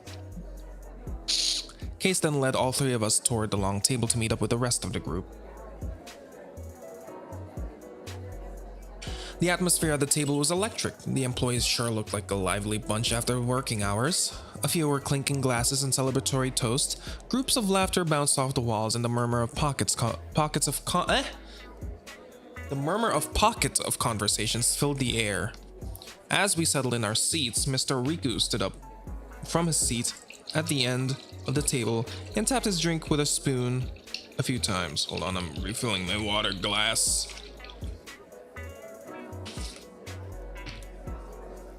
He tapped his drink with a spoon a few times, loud enough to break through the myriad of sounds. He then adjusted the sleeves of his dark blazer before lightly clearing his throat. The chatter slowly faded as everyone turned their attention to him. It looked like he was about to give a speech. He raised his glass slightly and opened his mouth to speak, his tone composed and warm. Welcome, colleagues, friends, newcomers, and everyone in between. Tonight we've gathered here to celebrate the successful execution of our Night Flower exhibition. A small round of applause erupted from everyone at the table. I could hear a few enthusiastic whistles mixed in here and there. This event was one of our most ambitious projects to date. It was a daunting feat at first, with the challenge of blending complex technology, vivid storytelling, and compelling visual art in ways that left a real impact on the public. But I'm proud to announce that the execution was flawless, and we received an overwhelming response and amazing reviews from the public and critics alike. We couldn't have done it without each and every one of you. Please give yourselves and your team members a big round of applause. There we go.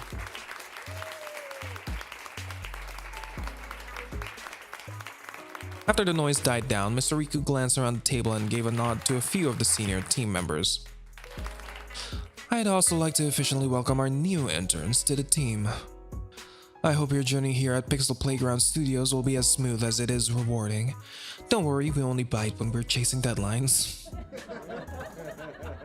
He managed to elicit a few laughs from his lighthearted quip. This helped to loosen up the crowd even more. So, let's raise our glasses for a toast.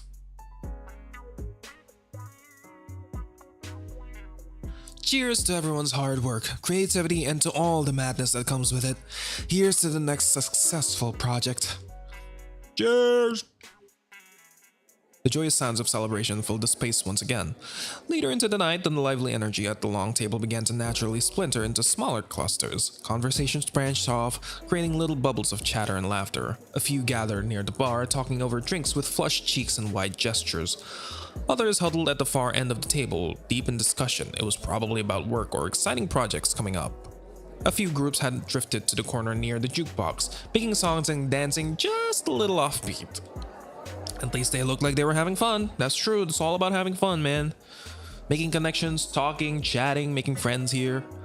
Without even realizing, I noticed that Peony and Ren were nowhere to be seen. I had no idea at which point they had left my side. The drinks here were stronger than I thought. It made everything feel so fuzzy. Uh-oh. With a glass of fruit cocktail in hand, I scanned the bar for familiar faces. I didn't want to drink alone tonight, of all nights. I wanted company. Who'd I want to approach? Ooh! Oh, we can go the interns. That's cute. I wonder. Bar was buzzing because I want to go Noelle. Aw, look at the girls all just hanging out. They're just chilling. Okay, I'm sorry. I'm sorry, interns. I'm going for Noelle.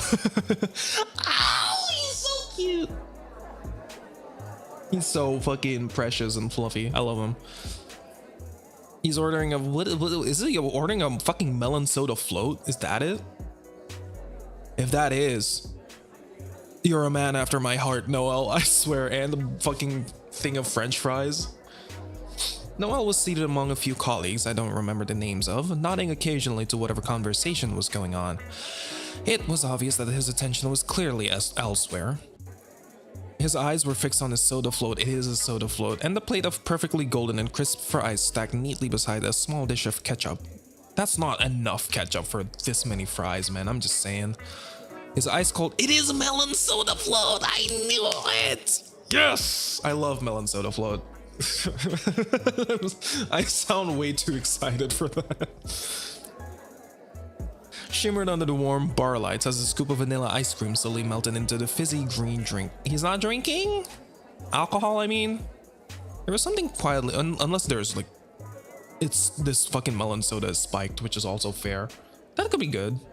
There was something quietly endearing about how focused he looked, not at the chatter going around him, but at the bar, food, and drink instead. Oh, he's so precious. Oh, I love him. Maybe it was because he found solace in the comfort of food, or maybe he just didn't care for loud conversations. It was the way he looked so gentle, so unbothered by the buzz of chatter around him that I decided to approach him. Oh, he even has, oh my god, he is Dazai. Look at this, the fucking bandages are everywhere. Out of everyone here, I felt like he would be a great person to talk to. I slowly made my way over. Hey Noelle, mind if I sit here? He looked up, slightly startled at first. He quickly offered a tiny grin and gestured to the seat beside him. Sure, you're not interrupting us or anything. I was just enjoying the drink. Us? He gave us, oh, the group. Okay, right. I thought there was something else going on. I was like, he refers to himself as us, which is like, I mean, that's fair if he does, but also like, He gave a small chuckle. The rest of the group didn't seem to pay the both of us any mind as they dove back into their discussion almost immediately. The vibrant green color, the fizzy bubbles that tickle my throat. It's like childhood and summer vacation in a cup. Oh, you're so precious. Honestly, might be the best thing I've tasted all day, in my life even. He's so, he's so precious. I giggled at his fervent love for the drink. I didn't think I'd ever meet anyone who thought so highly of a green carbonated drink of artificial melon before. Hey, melon soda's great. With the awkward tension gone, I mustered the courage to ask something that had been sitting quietly in there in the back of my mind. If you ask about his bandages immediately, I swear, that's not a way you fucking open a conversation. Okay, cool. Noelle, would it be okay if I got to know you a little better? He blinked, clearly surprised. My question had caused his hand to freeze, in midair like a broken elevator, with a limp fry dangling from his grasp. A faint pink crept up his cheeks, and he glanced away for a second before meeting my gaze again. Cute! Oh, yeah. I mean, sure. I'd like that. There was gentle warmth in his voice, a kind of quiet sincerity that made me feel like I hadn't overstepped my bounds. Maybe he just wasn't used to people asking, but didn't seem to mind either way. So, what do you want to know? Ooh. I will save. Let's ask about your hobbies. What do you like to do for fun? Noelle looked down at its soda float, swirling the straw with a thoughtful expression. I've always loved to read, even ever since I was a child. He paused for a second as if weighing whether to continue, then added with a quiet laugh. Don't tell anyone, but... He's a man after my own heart. Shoujo mangas are my weakness. Me too.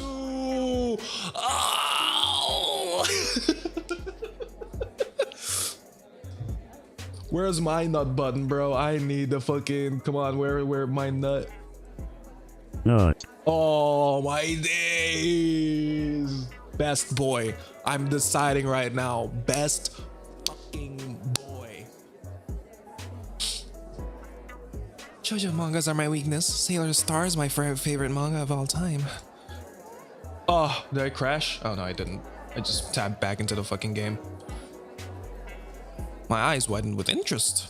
Really? That's so cute. Why Sailor Star? He smiled a little bashfully. There's just something so comforting about it. I love how each of the girls has their own strengths and personalities. They're not just pretty, they're brave, funny, awkward, loyal, and so much more. The story can take a dramatic turn sometimes, but the author sure knows how to keep the story entertaining. Don't get me started about their strong friendship. Every time I see the girls in action, it makes me feel like things will turn out okay, even when times get rough. He let out a light chuckle and shook his head. I know it sounds cheesy, but sharing this to someone always makes me so happy. Oh, precious boy. Ow. I'm dying, bro. He's so cute. Noel then turned to me, curiosity softening his features, his amber gold eyes reflecting the bar's dim lights. Now that I've told you what I like, what about you? He leaned in slightly to signal his genuine interest in getting to know me. He had even abandoned his drink while anticipating my reply. I mean, I like gaming, that's true. I like arts, that's true. I like watching streams, that's true. Definitely not reading. If I say reading, does it say read manga though? Let's see. I like reading too. Noel's eyes lit up, the curiosity on his face growing. And I'm not proud to admit this, but dark romance is my guilty pleasure.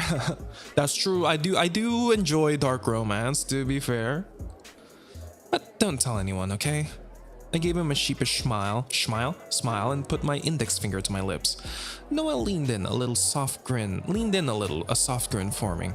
You have my word. He then drew an X on his chest to convince me that he'd keep his promise. Cute. Noel leaned back slightly in his seat, his gaze still warm and curious. I do wonder what he would say for the other options. Let's say arts.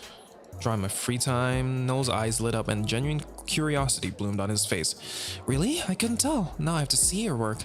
I'm nowhere near famous though. I usually draw a lot of fan art whenever I'm super into a fandom. I have a few OCs I like to draw on occasion too. I feel calm whenever I get in the zone. It helps me relax. That's really cool. I'd love to see your work sometime. Only if you're comfortable showing me, of course. Noel leaned back slightly in his seat. Yep.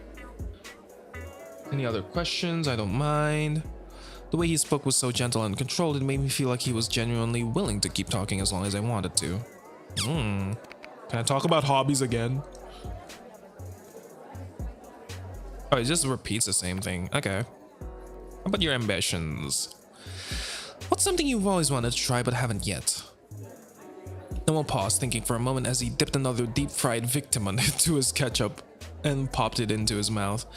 I guess I've always wanted to have a pet, maybe a kitten or something. I think it'd be nice to have something more small and warm waiting for you at home. Oh, you're something small and warm waiting for me at home if you become mine. I mean, what? His eyes softened a little. But I don't think I can afford one just yet. And with a job that demands my presence in the office, I hardly think that it would be fair to the little thing. What about you? Do you have any pets? I have a cat. I had a pet cat back at my parents' place. I wish I could bring it here to stay with me. And oh my god, that's actually so accurate though. When I went to Malaysia for my uni, had to leave my cats but with my parents. I wish I could take them, but I couldn't. Oh, that's cute. Do you have pictures? I'd love to see. His soft voice showed genuine interest, the kind only a true pet lover would have. That's a bit of a typo. Of course I do. Give me a sec. I scrolled through my phone gallery trying to find a good photo, preferably one where my gremlin of a cat was in a blur of motion curled up into an indistinguishable loaf. Here. I tilted the screen so Noel could see the photo showed my cat sitting in a sunbeam by the window, one paw stretched out and eyes half closed in a lazy blink. Oh. Oh my god, it's adorable. It's really nice getting to know you better tonight. He smiled and took a slow sip of his melon soda float, causing the straw to bob slightly in the glass. Alright, what next? Taste in media. What's your go-to genre for movies or shows? Noel looked thoughtfully. No, blah, blah, blah, blah, blah, blah. Keep cooking, stay goated, never be mid, and for real, study hard and go rizz up that knowledge. Why do you make me say these things?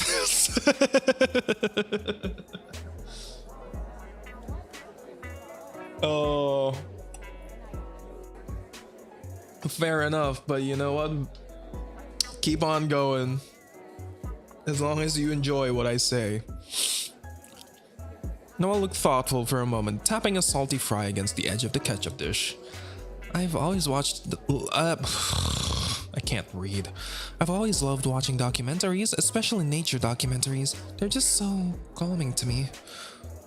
He smiled faintly, eyes soft with a distant kind of longing. I feel tempted to leave my city life behind for a quiet life in the forest after watching one sometimes. I also fantasize about how great my life would be if I was surrounded by trees and stars instead of screens and traffic. And the animals? I'd trade anything in the world for a chance to see them every day if I could. He chuckled softly and looked behind me for a moment with a wistful gaze. Imagine just existing in peace, free from all the noise and danger, pure bliss. That, to me, would be the perfect life. We could escape to a log cabin in the forest together, Noel. I'd be down. He went quiet for a while and then turned to me.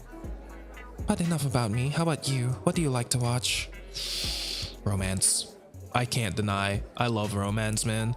I'm a sucker for romance movies. Give me enemies to lovers, slow burn, slice of life, slice of life, and I'll eat all of that up like nobody's business. So fucking real, dude. I pressed the reload by accident. There we go. Ooh, I love romance too. Most of the shows are so soft and healing, it's like a warm blanket for the soul. Noel stuffed a few more fries into his mouth before brushing his greasy fingers onto a napkin. It's nice talking to you like this. It was only until now that I realized that I might have enjoyed Noel's company a little too much. The steady flow of fruity cocktails had finally caught up with me. And before I knew it, the room began swaying gently at the edges. The chatter around me had turned into a dull hum, and the music, once a pleasant background, now throbbed a little too loud in my ears.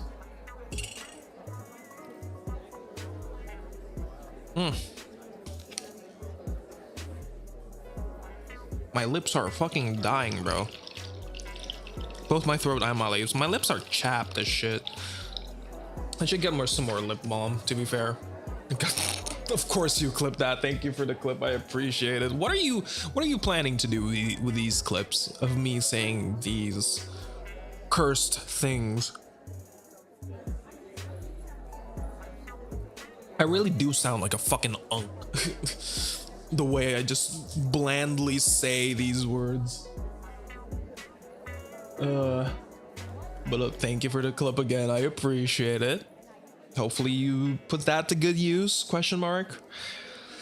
My brows furrowed from trying to concentrate on sitting up straight. I think I need some fresh air. He nodded in understanding silence. He nodded in understanding in silence. Taking that as a cue to excuse myself, I quickly slipped out of the bar, hoping the cool night breeze would clear my head. I feel lightheaded as every thought that swirled in my mind began turning a little too fuzzy around the edges. The warm buzz I had felt earlier had suddenly warped into a dizzy spiral the moment I stood up. I excused myself politely and made my way to the entrance. The crisp, cool night air managed to take me out of my drunken state for a brief moment. I took a deep breath to steady the overwhelming dizziness that kept hitting me in waves. The drinks in this bar were no joke. The quiet out here was a welcome change from the noise and laughter inside. I just needed a few minutes to myself to clear my head, then everything will be fine again. Out of nowhere, a wave of nausea hit me like a truck. My vision swam for a second. Oh, we gonna throw up? Relying solely on my instincts now, I made a beeline to the back of the bar and hoped that no one saw. Gravel crouched beneath my shoes as I searched for the nearest trash bin or bush or anything. Dignity could wait. Right now, survival came first. I yanked open the nearest trash bin lid and bent over, heaving all of the food and fruity cocktails I've been sipping like juice the entire evening. I heard hurried footsteps approaching from behind. If that's Noel, I'm gonna cry. Oh, I'm gonna cry! No. Oh god, oh, hold on, let me get your hair. Oh, he holds your hair while we're puking. Oh, he's so precious. I love him. Before I could say anything, Noel instantly appeared by my side. He gently pulled my hair back and began rubbing slow circles on my back with his palm. Oh, his touch was warm and steady as he coaxed me into taking deep breaths to tide through the waves of nausea assaulting me. His reassuring voice and the quiet care in his gestures made everything feel a little less overwhelming. There, feeling a bit better now? Yeah, a little. Ugh. I could see his brows knit slightly, worry evident in his expression. You really don't look too good. I think you should call it a night and go home. Can you stand? No. Oh my god. What do you mean 18 plus? That's in the Patreon version, unfortunately. You know what? I might go and fucking support them on Patreon, because if you don't know, there is a exclusive spicy version of this game on the creator's Patreon. If you want to check that out, please go check out the game here. If you're interested in any of the characters, which is very interesting. Oh my, holy damn, I know. So that's why, you know, go support the devs. They're cooking up a store, man. I'm fucking interested. Sadly, I don't have the Patreon version, but yes, because I feel like if it's fine, I can make it home myself. He probably won't be coming with us, but if I say yes, he may come. I may come too. I mean, what? Oh my days. Yeah, I think I'm probably gonna support them on Patreon just to get the exclusive version. Anyways, without a second of hesitation, Noel stretched out his hand towards me. I reached out for it, and he gently pulled me up to my feet. Thanks. He offered a small, reassuring smile, steadying me with a hand on my arm. I wonder why that was the 18 plus option, though. Because I only could think of him like, what, princess carrying us back home, or like taxiing us home. I don't know what else they would be doing. I mean, they can't be boinking.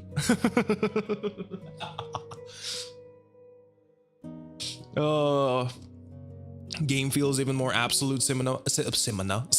I know. I love. So far, I'm really liking it. It was a little bit of a slow start, but you know, getting to actually introduce the characters and all that. It took us a little bit of its time, and it was a little bit wordy at the beginning, because I mean, I think it makes sense because it is like we are interns, so I think it's pretty immersive in that regard. But it was just a slight bit slow, but that's also because I'm reading every line aloud. I feel like if you're just playing it yourself, it's a pretty fast-ish read. But now it's picking up. He offered a small, reassuring smile, steadying me with a hand on my arm. Don't worry, I've got you. Noel glanced at me, worry still written all over his face. Him rubbing his ring finger specifically like that gives me, maybe not off vibes, but it gives me vibes of people who, you know, people who are married who fidget with their like ring finger, like with their ring on their ring finger. That's what that gives me, and that's like, ooh, what kind of past do you have, sir? I doubt is he a divorcee? I don't think he is. But I don't know, maybe I'm just reading way too much into this. I think I definitely am. I think that's just a nervous tick. Noel glanced at me, worry still written all over his face. Mind telling me where you live? I can send you home. His words were soft yet careful. As if he didn't want to overstep his bounds, he just help someone in need. I could sense that he meant well. But I want you to not mean well. Take me home. Take me home and do me however you want. I'm sorry. Oh, no bad guy would randomly help a defenseless person he just met a day ago, right? My apartment is around 10 minutes from here, near that nice lady's place. Auntie Lim's? I think so. I can't remember now.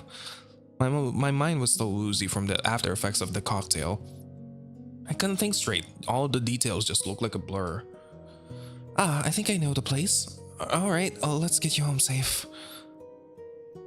Noel proceeded to carefully guide me along the sidewalk, his hand steady at my back, just in case I stumbled again. The night air held me a little. With the cool breeze brushing against my face, I felt myself getting more sober with each step. He didn't say much at first, just matching his pace to mine and occasionally glancing over to check on me.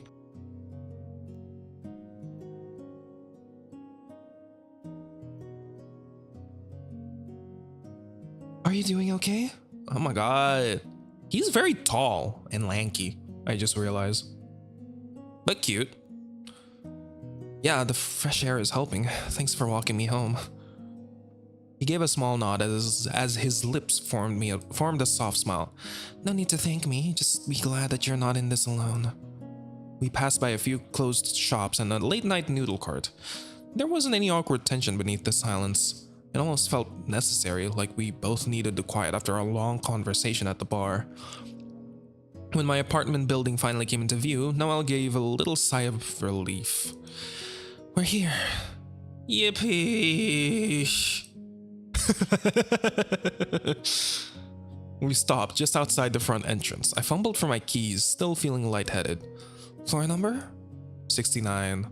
With me tonight in my room. What? I blinked at him, a brief moment of clarity returning to me. As cautious as I could be in my intoxicated state, I could tell that he was just concerned for my safety. I couldn't sense that he had any intention to pry into my private life. I don't care, pry into it. Fucking pry into that shit, bro. Use a fucking crowbar if you need to, holy. 319, floor 3. Alright, I'll walk you home. I just want to make sure you actually get inside safely before I leave. The elevator ride was quiet, save for the low hum of machinery. I leaned slightly against the wall, trying my best to stay upright. Noel merely stood beside me like a quiet pillar of support at the sight. When we reached my floor, he waited patiently as I unlocked the door with my shaky hands. I managed to get in on the second try. In you go. I pushed the door open and turned back to face him, leaning slightly on the frame. Thanks, Noel, really, for everything. I need to use the bathroom real quick, bros, so let me BRB for a little bit and y'all take this chance to also go to the bathroom or get snacks or get your drink or stretch. So BRB.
Boys, we are back. Back with peak. Hell yeah. Whew. Got a little bit of a break. Got a bit more water. And let's continue. Thanks, Noel. Really, for everything. Noel flashed me his signature gentle smile. No problem. Get lots of rest, okay? Remember to drink some water before you go to bed. And text me if anything happens. How will I text you? I don't have your contact number. Do you put your phone number on my phone? He lingered for a moment as if to make sure I wouldn't collapse the second he turned away. Well, how about you make sure by going into my room and making sure I don't leave the blah, blah, blah, blah. I'm being too thirsty. It's late. You should head back. I'll promise I'll be fine. All right. Good night, Jason. He waited until I closed the door behind me before I heard his retreating footsteps down the hall. Oh. I closed the door behind me and leaned against it for a moment, exhaling slowly. The apartment was dark and quiet. I kicked off my shoes and made my way to the bedroom and let myself collapse on the bed. The room spun just slightly, but the softness of the sheets grounded me. I pulled the blanket over myself and let sleep take me. I was so grateful for Noel and for the safety of my home. Ah, time skip. Today was officially the first actual day of my internship. Riku had gathered everyone in the company in a big hall the first thing in the morning. Despite the pockets of excited and curious murmurs around the room, his expression remained stoic and unreadable as usual. The day prior, he had sent a text in the company group chat to explain that today's meeting was to brief us on an upcoming event, which was a major collaboration with a high-profile client. The room buzzed with quiet anticipation once he cleared his throat and requested for everyone to settle down. It wasn't every day that Pixel Playground had something this big. I thought they were pretty established, no? I was seated between Ren and Peony. Ren looked nonchalant as she casually scrolled through her phone, brother. She looked disinterested in her surroundings, like the buzz in the room didn't concern her in the slightest. Peony, on the other hand, seemed a little tense with her stiff shoulders and incessant tapping of a pen against her left thigh. I reckon it was the pressure of working with a big client for the first time. Is this time? Yeah, this is first working day. Yeah. She was probably afraid of missing out on any details during the meeting.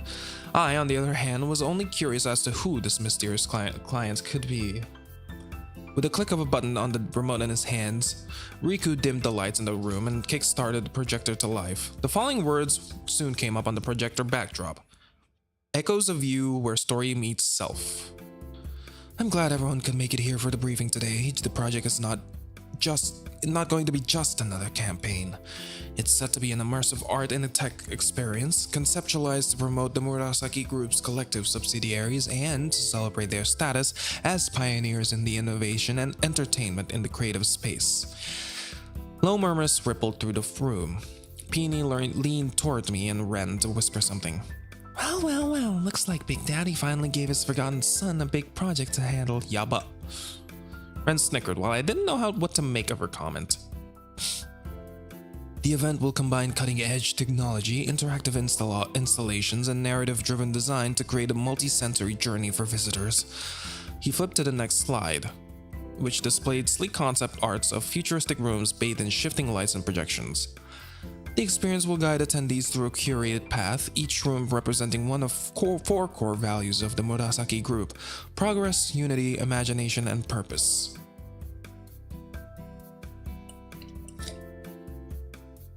It's about more than branding. This project needs to evoke deep emotions and immerse visitors like never before.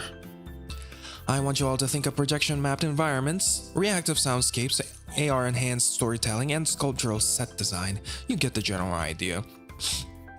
One of my high school friends were actually into currently is working in stuff that involves projection-mapped environments, which is pretty cool. It's very neat. The room began buzzing with interest. Riku continued, this time more subtly. We'll also be working closely with several strategic partners on this, which includes a creative direction team associated with Pink Iris. It's a boutique— ooh, Pink Iris mentioned. It's a boutique agency known for their unique artistic philosophy, religious events, and charity. Peony furrowed her brows slightly and stopped frantically writing in her notebook at the mention, while Ren's eyes narrowed ever so briefly. For us, we are expected to prepare for the big launch, visual assets, and on-site experience logistics. This includes art direction, marketing, coordination, tech support, and brand storytelling. It sounds daunting, I know, and I can tell you all that it absolutely is. I'll say this first, this is the kind of project that makes or breaks a studio. Oof. Talk about high expectations, Jesus. He paused and looked over the team for a second. This will be a big test of our creativity and teamwork. We have 2 months to prepare. I'll be assigning roles individually after this briefing. I expect everyone to be at their best. The light suddenly came back on. Riku then moved to the next slide before looking around the room. Now, it's time to reveal everyone's roles. I'll assign additional support to each team based on existing departmental roles. Marketing and client communications, Case and Beatrice will lead on this front. This includes all brand-facing materials and PR coordination with the Murasaki Group's associates. Case flashed a wicked grin at Riku. Looks like we're in for the fun part. We'll make sure the visuals and messaging stay consistent, Beatrice added calmly. Creative tech and immersion, Noah will lead the efforts for this. Oh, NTR'd by Ren. Ren will be assisting you for this, specifically with coming up with interactive multimedia concepts and whatever else you might need. Noel, I'll need you to liaise with the projection mapping artists we've previously collaborated with, or source new talent if needed for the interactive art installations. Noel gave out a calm smile. I've got some ideas already. Hope you're ready for them, Ren. Oh, Ren, don't you steal my Noel from me. Ren gave him a playful salute. As long as we don't blow any circuits, I'm on board with everything you say, boss number 2. Operations will and venue logistics, Colin Kareem will be assigned here.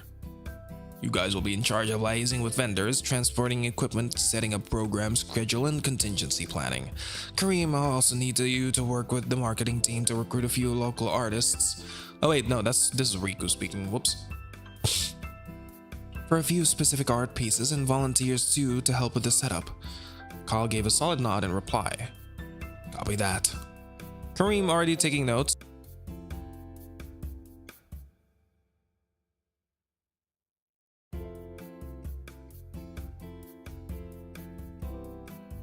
Chimed in with his confirmation. I'll give you a list of potential vendors by this evening. Exhibition layout and installation, Julian will be overseeing this with Peony assisting him. You two will be working together on spatial planning, installation floor plan layouts, and how our visitors can flow through the space. Who the fuck are we working with? Julian merely nodded in silence as a response, however his notebook was already half filled with complex-looking diagrams. Peony gave Riku one of her trademark overly polite, tight-lipped smiles, the kind that didn't quite reach her eyes. Alright, you can count on us to make this event look impressive. And Alice, as always, will assist me directly with executive matters. What the fuck am I doing, though? Supervising the team, scheduling appointments, approving of proposals, budget tracking, etc, etc. Alice, who was seated beside Riku, merely nodded in reply. She had already started busying herself by checking through the proposal draft. Finally, Riku's gaze landed on me. Jason, your assignment is open-ended. I'm giving you the freedom to choose a group that best aligns with your abilities. Please consider your strengths and join a group where you feel like you can contribute the most towards. Corporate speak for I don't know what the fuck you specialize in, so I don't know, man, just choose whatever you want. Our timeline is tight, so I'll need everyone to pull their weight. Choose wisely. Of course I'm going for Noel, man. No! To be continued! I really hope you like this version of the demo. Bonus NSFW content, there we go, is available on their Patreon. If you want to support them and their game, consider joining their Patreon. I believe it is supposed by the same name of Rienichi on Patreon. And again, it's on their itch.io. It should still be on the Twitch chat. and on the YouTube description as well on the itch page. They should have a link to their Patreon. Fuck, that's it for the demo. Thank you for playing. Oh, I wanted more. Let's see actually what happens if we are like, it's fine, I can make it home myself. Noel frowned, concern flickering across his face. Are you sure it's dark out? And he stopped himself abruptly, rethinking over his words. He offered a small nod and said, okay, just make sure to get home safe, alright? I hope you remember to text me when you get back. Oh, precious boy. Noah gave me one last glance before slowly walking back into the bar, disappearing into the dim, pulsing light, leaving me alone in the quiet stillness of the alleyway. I groggily... Are we gonna fucking die? Why is the music so ominous? Made my way through the dark but familiar alleyway, fighting the haze of fruity cocktails that clung to my thoughts. As much as the crisp air helped clear the fog, my body was still heavy and swayed with my steps. The night was still and heavy with silence, save for the occasional hum of a car passing in the distance. Are we gonna die? Streetlights cast long shadows along the curb, flickering just enough to make everything feel a little more unnerving. Oh, fuck.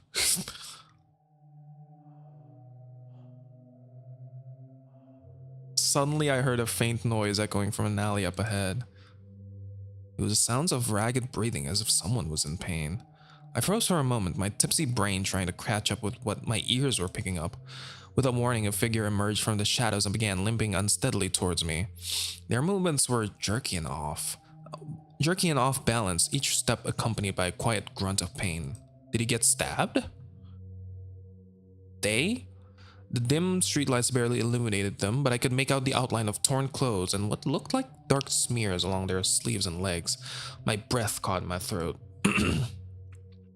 My intoxicated mind wavered between fear and concern. Was this someone hurt or something worse? I braced myself for what was to come. Hello? Are you okay?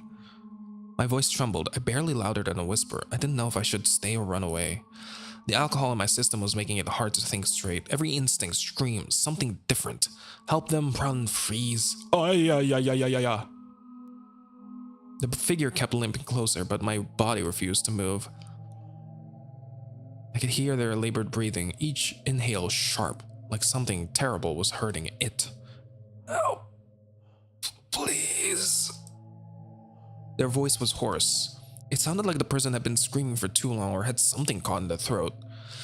I took an unsteady step back, clutching the strap of my bag so tightly as it was my only weapon of defense at this moment. What should I do? The figure finally seemed to notice my presence and began limping faster in my direction. Each uneven step scraped loudly against the pavement, echoing in the quiet alleyway like an alarm bell. I froze, panic rooting me in place. Now that he was gaining on me, I could finally make out his face under the flickering lights. Oh? Who are you? Interesting.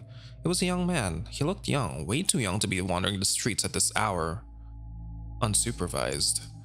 His skin was pale, almost sickly, and his messy, dark green hair hung in greasy strands across his forehead like he hadn't seen a shower in days. He was wearing a filthy gray-colored hoodie and a pair of jeans underneath. Both of the fabrics were stained with dirt and something darker near the hemlines. His cheeks were sunken in and gaunt, insinuating that he hadn't eaten in days. Is he a fucking vampire? This made his wide manic pink pupils appear even more haunting. The way he was limping up to me made me feel like he was actually running away from something chasing him from behind. In his panicked haste, he tried desperately to keep his torn hoodie from falling off his shoulders, but that was when I saw it. A thick, jagged scar ran across the base of his neck and his shoulder, with dried blood pooling at the wound. It looked like it had healed halfway before the skin at the edges were torn again. Before the skin at the edges were torn apart again recently.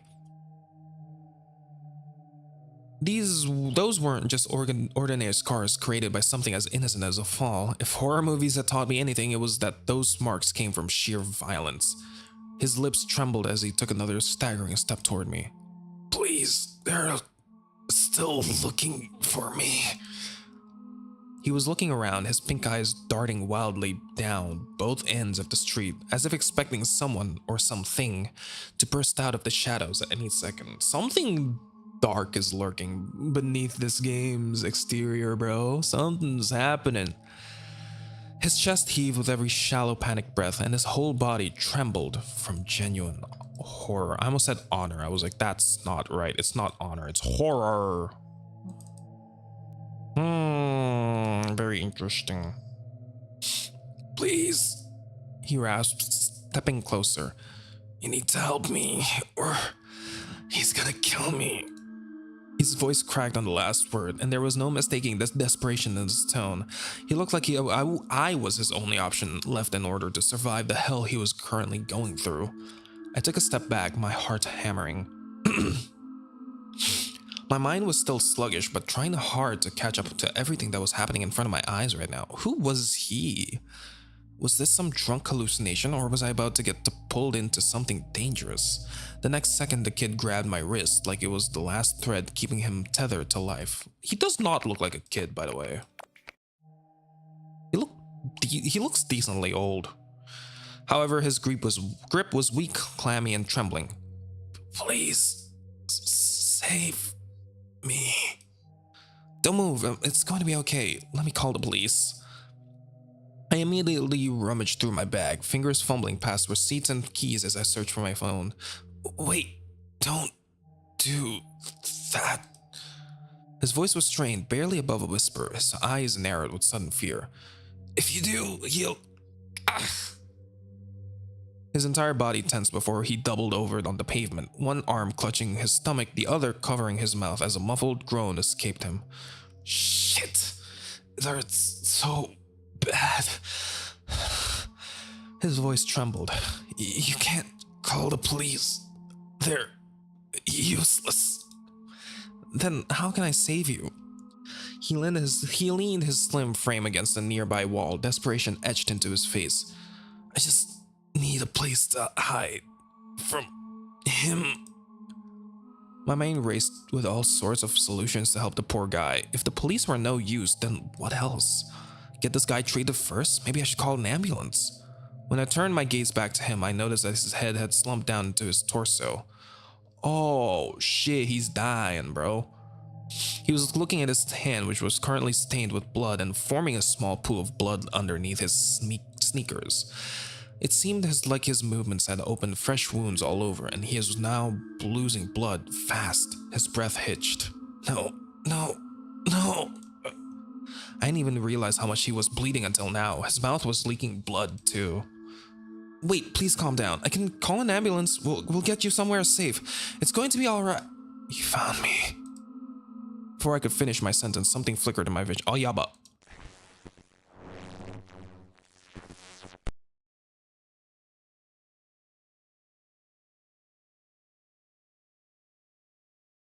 Oh, we're dealing with the supernatural here, boys. We're dealing with the fourth wall shit, possibly. We're dealing with some DDLC type shit, bro. Oh, no. His body jerked and started glitching like a corrupted video feed, a flicker of static distortion in the air.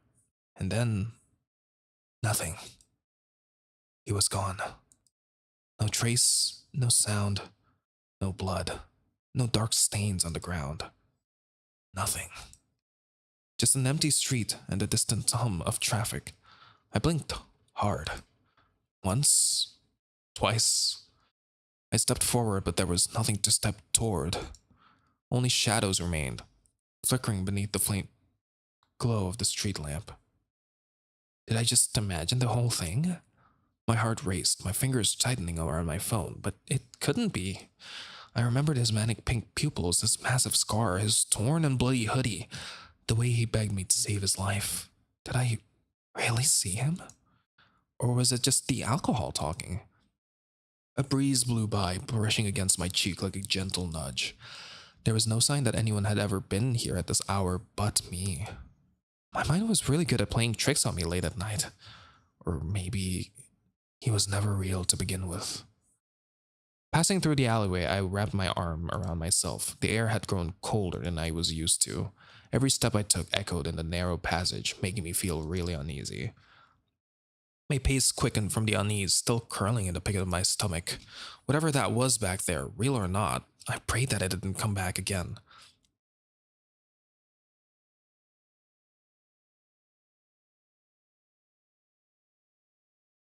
I couldn't afford another jump scare in my current mental state.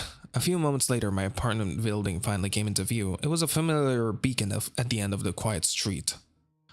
The warmth and safety of my home hit me immediately. I was finally safe, or at least that was what I kept telling myself. After showering away the leftover traces of night, I sleepily trudged to my bed. The moment my head touched the pillow, the strange kid's face appeared in my mind again. Oh god. I tried to recall all of the features I could remember. The scar, those frantic pink eyes, but the details seemed to slip through my fingers like sand. The more I tried to remember, the more it felt just like a fever dream or just a drunken hallucination. Maybe it really was just my imagination. I was probably just overthinking things. That's all. Closed my eyes and took a deep breath. Something jump scares me right now. Oh, Jesus, fuck! Stop. It wasn't real. It wasn't real. None of it happened. And with that in my mind, I let the silence of the night carry me into a restless slumber. Oh, oh my god, I just realized that it was on the, oh, and it's in the window. It's in the window. It's on the window. It's on the window. It's on the window. Oh, do you see that? Motherfucker, hell nah. Motherfucker, fuck no, man. No way. No way, Jose. Nuh-uh. Let it in.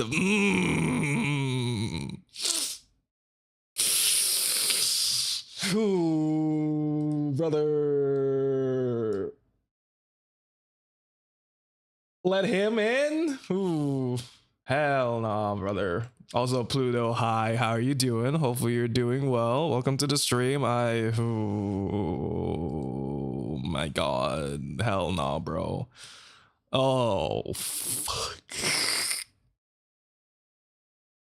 Oh, that's kind of nightmare fuel right there. Even though it's like simple, it's literally just eyes, a bloody hand, and like the teeth. He looks like a nice feller. Let him in. Oh, I don't think so, man. Hell no.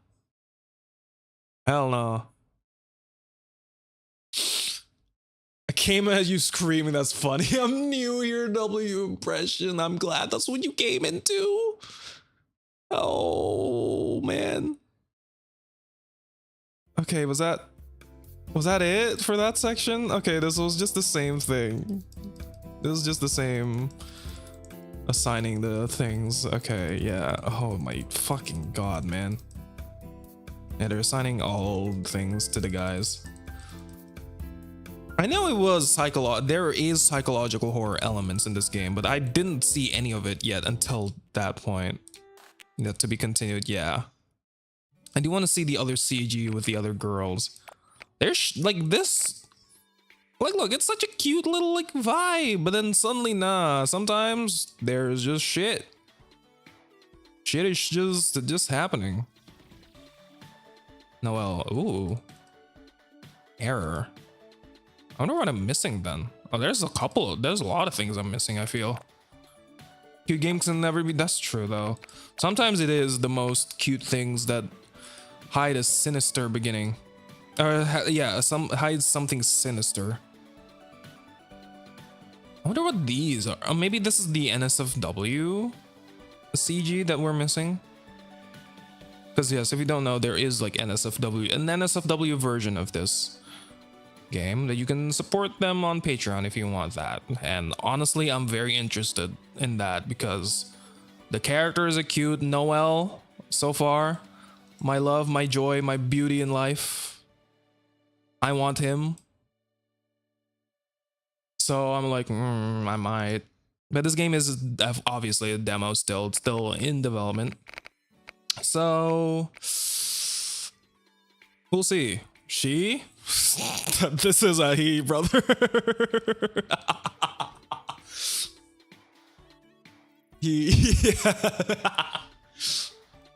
They're all he's except the interns, which these are like intern friends who we are interning with, and then our college friend, which we don't have a visual or a CG here, unfortunately. Or else I would show. Oh boy, even better. I know exactly. Hell yeah, bestie, let's fucking go. That's why I'm like, oh, he's so precious. I love him. Look at him. This is the CG of him at a bar and he ordered a fucking melon soda. And I love melon sodas too. Look at a melon soda float with a cherry on top with a thing of fries. He's so cute. I love him. He's a soft boy for sure. I know he just exists. He's just living his best life. And oh, look at him. Look at him blushing and looking at us. Ah, I love him. But these are all like the datables. I don't like Case. He reminds me a little bit too much of I said Juman. Juman's different. Zen from Mystic Messenger, if you're aware of that game. I know it's literally just so superficial in that he has white long hair, but I'm sorry, I'm so biased against Zen. Kyle's cute. Kyle's very hot boy. Very muscular, very tall. I thought, not gonna lie, I thought Kyle was a butch. Because he has that kind of like, I feel like he's kind of has that semi-feminine look. He could pull it off. Mystic Messenger sounds so familiar. Oh my god. I know, that's what I thought at first. I thought he was a butch. But yeah, no, he's just the guy. He's just chilling. He could pull off a mask, like a mask feminine look though, for sure. Mystic Messenger sounds so familiar. Oh god, am I that old? Is Mystic Messenger considered a fucking retro game at this point? No, it's not, right? When the fuck was Mystic Messenger released? Not that long ago. 2016, it's almost 10 years. Oh, fuck, it's 10 years old next fucking year, man. It is the glossy lips and like their fucking makeup is on game, bro. You're real. And then we got Riku. Riku's cute. I like him, but you know, I'm not usually for the like how do I even describe him? More, I guess, punctual, more serious, kind of the CEO type vibes. I was eating chalk 10 years ago. Ugh, I feel my bones crumbling into dust. He looks like a nerd professor and serious. He's definitely he's a serious type because he is like the boss. Is he the boss of the company or is he just the CEO? I forgot which, but yeah, he is serious, but he is still a little playful. And you got Julian's a second contender. He's cute. He's very, I don't know how to describe him either, but he's a lot more soft boy than I would have imagined him from like the profile that I saw on the itch page. Julian, Julian might be your boy. Julian might be your boy. Serious personas are so overdone. I'm bored of them, low-key. That's fair. I never liked the serious-ish personas. Like the only one I could recall a semi-liking was Jumin Han, which also is from Mystic Messenger, which apparently is almost 10 years old. I'm fucking feeling my bones crumbling to dust as I say that.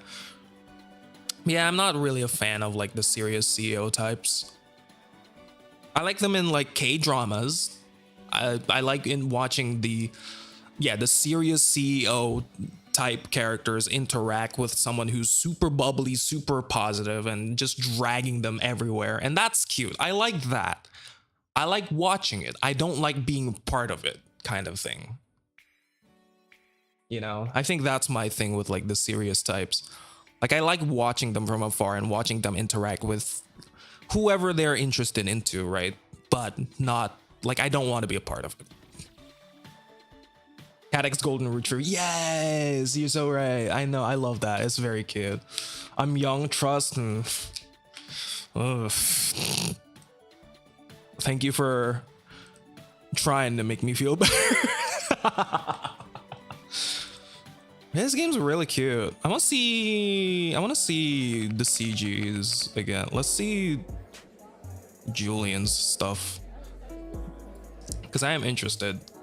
I made my way toward the bar, weaving through the clusters of conversation, the mellow music in the background. There, perched alone on the stool, was a lonely Julian.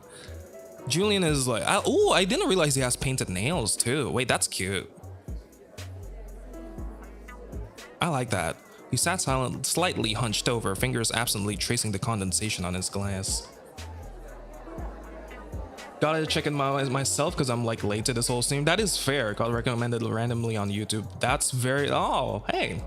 It is really, I like it. I'm looking forward to seeing more of this. I feel like there's potential, especially with some of the mystery aspects of this game and some of the other aspects of this game that feels interesting. There's something more to this game than meets the eye, for certain.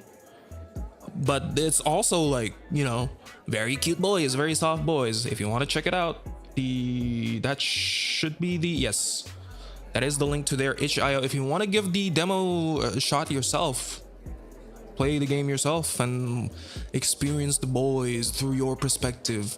I'm glad they gave an option in the beginning as well to choose your pronouns. They gave he, him, she, her, and they, them, which is nice. It's a very cute addition. Last game I checked out was The Boy in the Back of the Class, or something like that. I don't think I've heard of that. Boy in the Back of the Class. Let me see what that is. Kid at the Back of the Class, is that it? Oh, wait, that looks cool. Wait. It kind of reminds me of Danganronpa a little bit. Just from what I'm literally seeing from their itch.io page. Wait, this looks interesting. This looks neat looking. I might check this out. It was so much dialogue, I was like, I'd rather watch someone else play it. That's valid.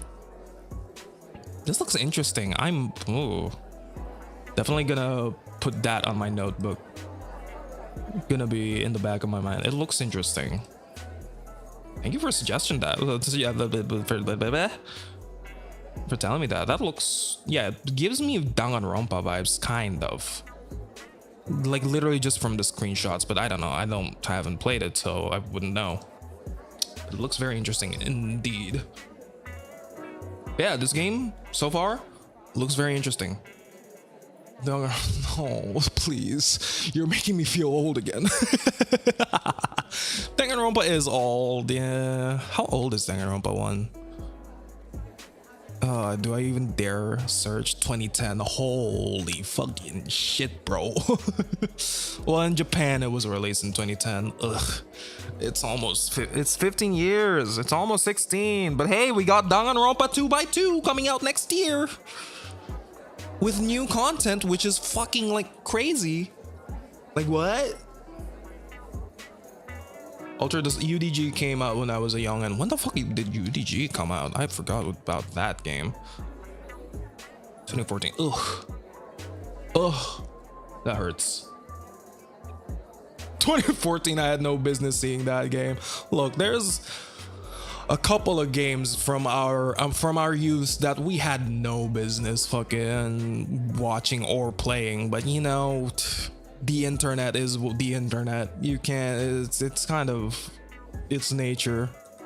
Jeez, that was an old game. Yeah, it's okay.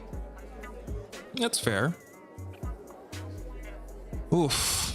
I'm excited about the new Danganronpa game though. Well, new quote unquote. The remake? Do you even call it a remake? Is the 2x2 Danganronpa a remake? I guess so, technically.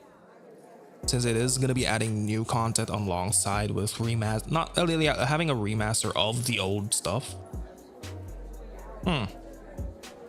You might play it, the 2x2. Don't know much about it, to be honest, because it fell out of love with the game. That is fair. What was I gonna say? I had a point I was gonna say, but I forgot.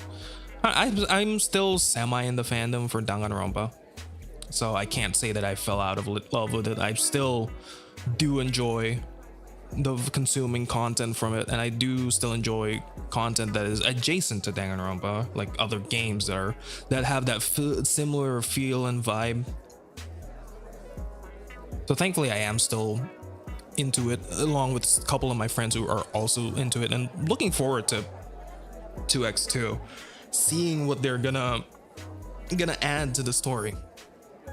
But yeah, anyways, Julian, what's up with you? His choice of poison tonight was a red colored cocktail based on how vibrant and sharp in color it looked. I guess he had ordered either a Negroni or a cherry Manhattan. What's the name of the game? This game? What game? Which game? What are you talking about, Hitman? Oh, this game. It's in the title of the Twitch, isn't it? It's Office Crush Dating Simulator. There you go. Unk is crazy. He calls me Unk. It's fine. I know. He's been making me say the things that's hip with the kids. Like, what the fuck did you make me say earlier? Stay goated, never be mid, and for real, study hard and go riz up that knowledge. I don't know, man. He's making me say shit. 6'7". Oh. I'm y'all kids these days into fucking brain rot. I say as me when I was a kid I was consuming a lot of YouTube poop stuff, so that was our brain rot of the generation. 6'7". Oh my god, I still don't quite understand why. Like, I know what it is, I know what it's referencing, but I don't know the origins of it. Apparently I'm Unk status already. Look, the kids these days, if you're anything over 20, you're probably an Unk, so take that with a grain of salt, I guess. The dread, the mystery, and the thrill with the shock. It's such a nice concept of a game, but I know it stopped hitting the same eventually, and that's fair. You know, people grow out of love with like game concepts all the time, so that is very valid. And you can't always love the same thing for most of you. And some people can, but like some people it eventually just, you know, you fall out of love with it, and that's a natural part of life, and you just gotta accept it. But hopefully, when one door closes, another one opens, as they say. So there's that. Cherry Manhattan. For someone who preferred to be a fly on the wall, he sure likes the color red a lot. What's wrong with red? Red's cool. Or maybe he's just trying to be edgy. I don't know. Drink look untouched. He was deep in conversation with the bartender. Couldn't catch what he was saying. Seemed like there was weight to his words. Bartender older and patient. Ooh. Ooh, cute. Detached from the celebration around him, rest of the bar buzzed. He remained in his own little shadowed corner. Dude, the quiet gravity pulled at me. Emboldened by the alcohol flowing in my veins, I walked up to him and gave him a light tap on his shoulder to get his attention. Hi, Julian. Mind if I join you? Sorry, I'd rather be alone. Damn, awkward. I nodded, not daring to press him further. Okay, hope you enjoy the rest of the night. Thanks. That's it? He's just like, nah, dude. I'm like, I just want to be alone, bro. You know what? Fair enough. That's valid, I guess. Just live your life, Julian, but like, motherfucker. Come on, man. My YouTube channel is in the top 3 Google results when you Google this game. Really? Why? I mean, wait, that's great, but also why? You're just streaming this game, man. Oh god. Skipping a beat, I gave him a paused smile before sheepishly walking away. I have to try again. Wow, you really just can't talk to a Julian. I heard alcohol and rejection. Dead ass. Julian was like, fuck you, man. He just wants to chill by himself, which again, fair enough. Do what you want. Also, hi Nori, how you doing? Hopefully you're doing well, keeping yourself hydrated and stretched. Julian's loyal, that's true. You play the game, you get this CG immediately, and you're like, Julian's like, he finally came. Fair enough, man. Fine, Julian, you're no longer number 2. Jesus. Nah, I like it when they play hard to get. You're EP, how about you? I'm doing well. I'm also a little bit EP, not gonna lie. A tiny bit. Because I only got like 4 hours of sleep. Also, I had to wake up and do stuff at like 12 p.m., which is why I was a little bit late to this stream. I was like an hour late-ish because of that. So actually even more than an hour, because this was originally supposed to be for 11:30 p.m. GMT plus not PM, AM GMT plus 7. Then I had to move it about an hour to 12:15. Now it's like, and then I started at like 1 p.m. So it's like, ugh. Just peep, it's 4 a.m. Get some sleep, brother. Jesus, that's pretty late. Sleep is good, unless you're a gamer who doesn't need sleep, which, you know, also fair. I need water though. My throat be parched. Let's talk with the interns, because I actually haven't, like, I just saw a little bit of the CG and I was like, all right, peace. I wanted to go talk with Noel instead. Stream is too fun and bored while drawing. Aw, I'm glad you find the stream fun. What you drawing though? Hopefully you have a good drawing session then. I need to fucking catch up on my drawing commissions too. Fuck. I need to do that at some point. Fuck. Just drawing stuff. That seems sus. You do you, brother. Get those commissions. I'm trying. I should work on them. Oh, I say that as if I'm like not having fun. I do have fun with the commissions I was drawing. It's just that I'm like, I want to play more games, man. I was searching for where the girls went to. Look at them. Gaze finally landed on them, standing at a high table in one corner. Her drink looks really nice. The purple and pink. That's pretty cool. Perhaps it is sus. I don't. Oh. Wiggles eyebrows. Wiggles my non-existent eyebrows. I don't know if that tracks in VTube Studio. Probably not. I mean, it does a little bit, but it's not as great. Yeah, have fun with your drawing sesh, brother. You track well enough. All right. The thing is, my eyes also like become smaller if I raise my eyebrow, so it's like, it's weird. They look like they were having a good time. Drinks in hand, they seem to be in deep conversation, with the occasional laughing along with the lively atmosphere. The dim lights caught the gleam of their earrings and the shimmer of their outfits as they swayed slightly to the beat. Ren spotted me from across the room and waved enthusiastically, her eyes lighting up as she signaled for me to come over. Over here, come, come. She patted the empty space beside her at the table, her smile warm and inviting as Peony turned their heads to see what was going on. Oh, what are you making me say again? Sticking out your God. Do over. Sticking out your yacht for the Rizzler. You're so skibbity, you're so phantom tax. Just wanna be your Sigma freaking come here. Give me your Ohio. Down in Ohio, swag on Ohio. That one I know. I know you're that reference. You enjoying making me? I feel so old saying that like that, bro, in such a neutral tone. What are you making me say, man? You're gonna clip that as well, aren't you? Yeah, you feel like you will. I made my way over, feeling a little more at ease with each step. Peony, however, looked grumpy again, with her arms crossed and brows slightly furrowed, like my mere existence was ruining her vibe. I'm okay, I'm growing to like Peony a little bit. She was a little bit, you know, a little bit thorny, a little bit dismissive, but fuck, I do kind of like that. We low genuinely need to mog the G-Force. Like the movie with the hamsters. Was it hamsters or gerbils? Or guinea pigs? Anyone remember that show? Not show, movie. I think I enjoyed it. I remember there was a PS2 game for it too. It was pretty fun, I think, as a kid when I played it. Despite her apparent displeasure, she didn't say anything and just watched silently as I joined her table. What the fuck? What do you mean? What? G-Force was a good movie. Well, from what I remember. Oh, that's old too. Okay. The more I talk, I just feel old, bro. Holy fuck. I'm not even that old, man. Fuck. Well, if it isn't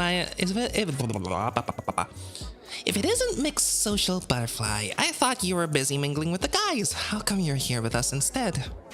Her tone was casual, but the edge in her words didn't go unnoticed. She sipped her drink with a raised brow while waiting for my answer. What the fuck are you guys doing, man? You're just fucking chilling. You left me! Girls, come on. I remember that movie. Disney had so much hopes for it and wanted to make it into its own Spy Kids mission. Is that what they wanted to do? Oh.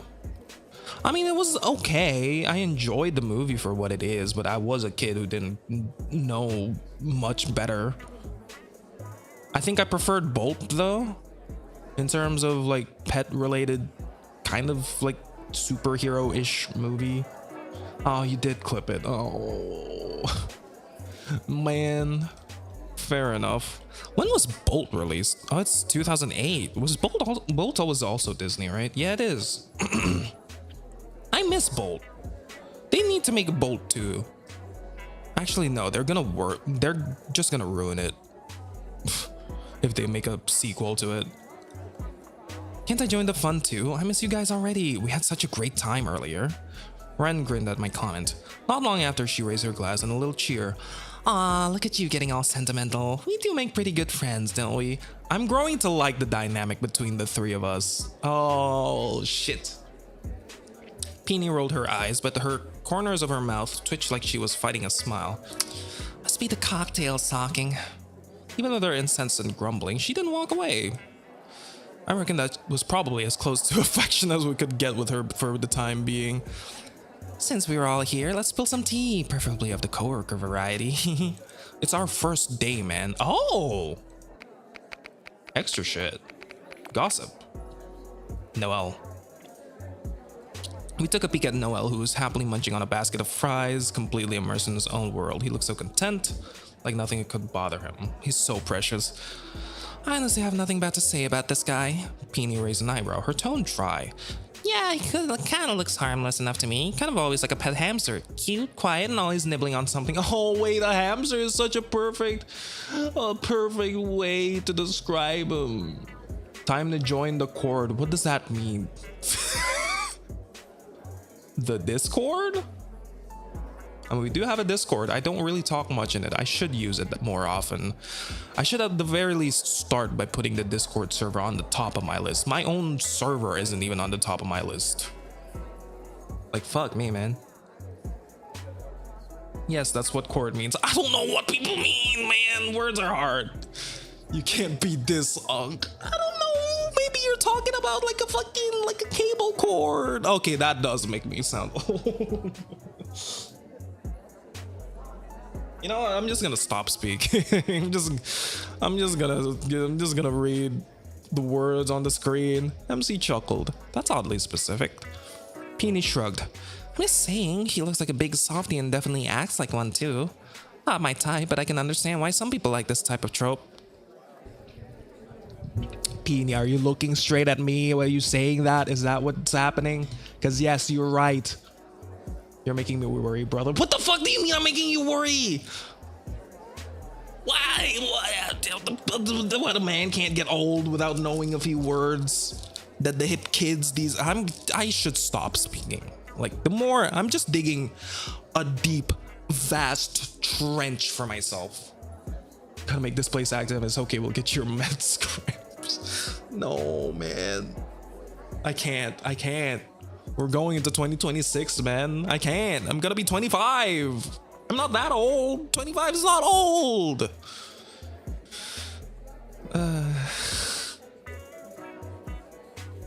Ren nudged her playfully. So you do know how to compliment people. We all began teasing each other after that. I'm gonna be 20 next year. Damn. Fuck, that makes me feel old. You'll be fine. Well, no, you'll still take your time before you act like me. Don't worry, you're still gonna be on the TikToks. You're still gonna be on the gram. Not knowing acronyms. To be fair, people are using like a lot of acronyms these days. Sometimes I have to fucking look up.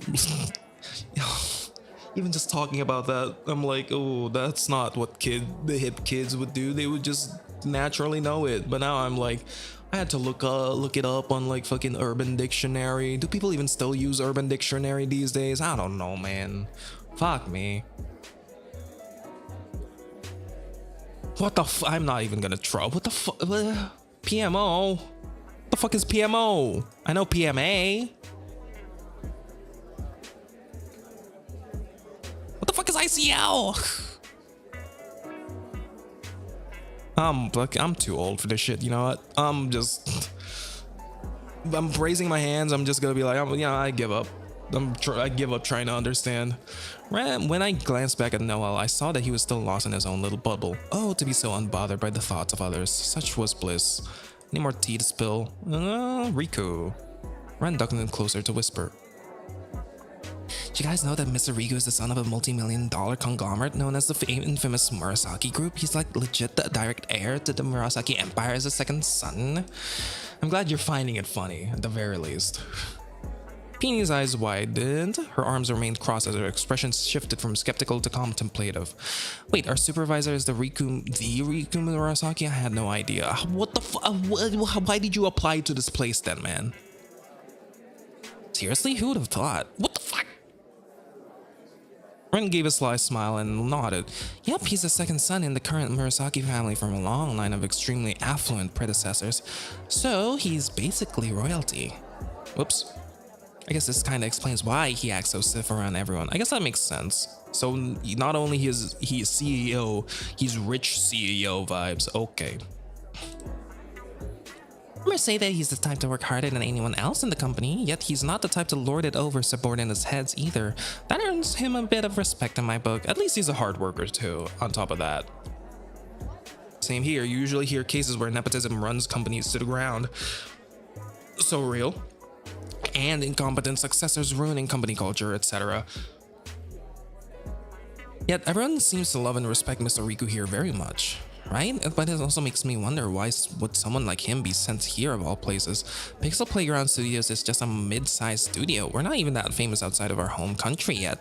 I'm sure that the Murasaki family must have high hopes for all their children. Heck, the eldest son is taking care of $1 billion venture capital firm, and this was what the second son got. Something smells fishy to me. This font is so hard to read sometimes, man.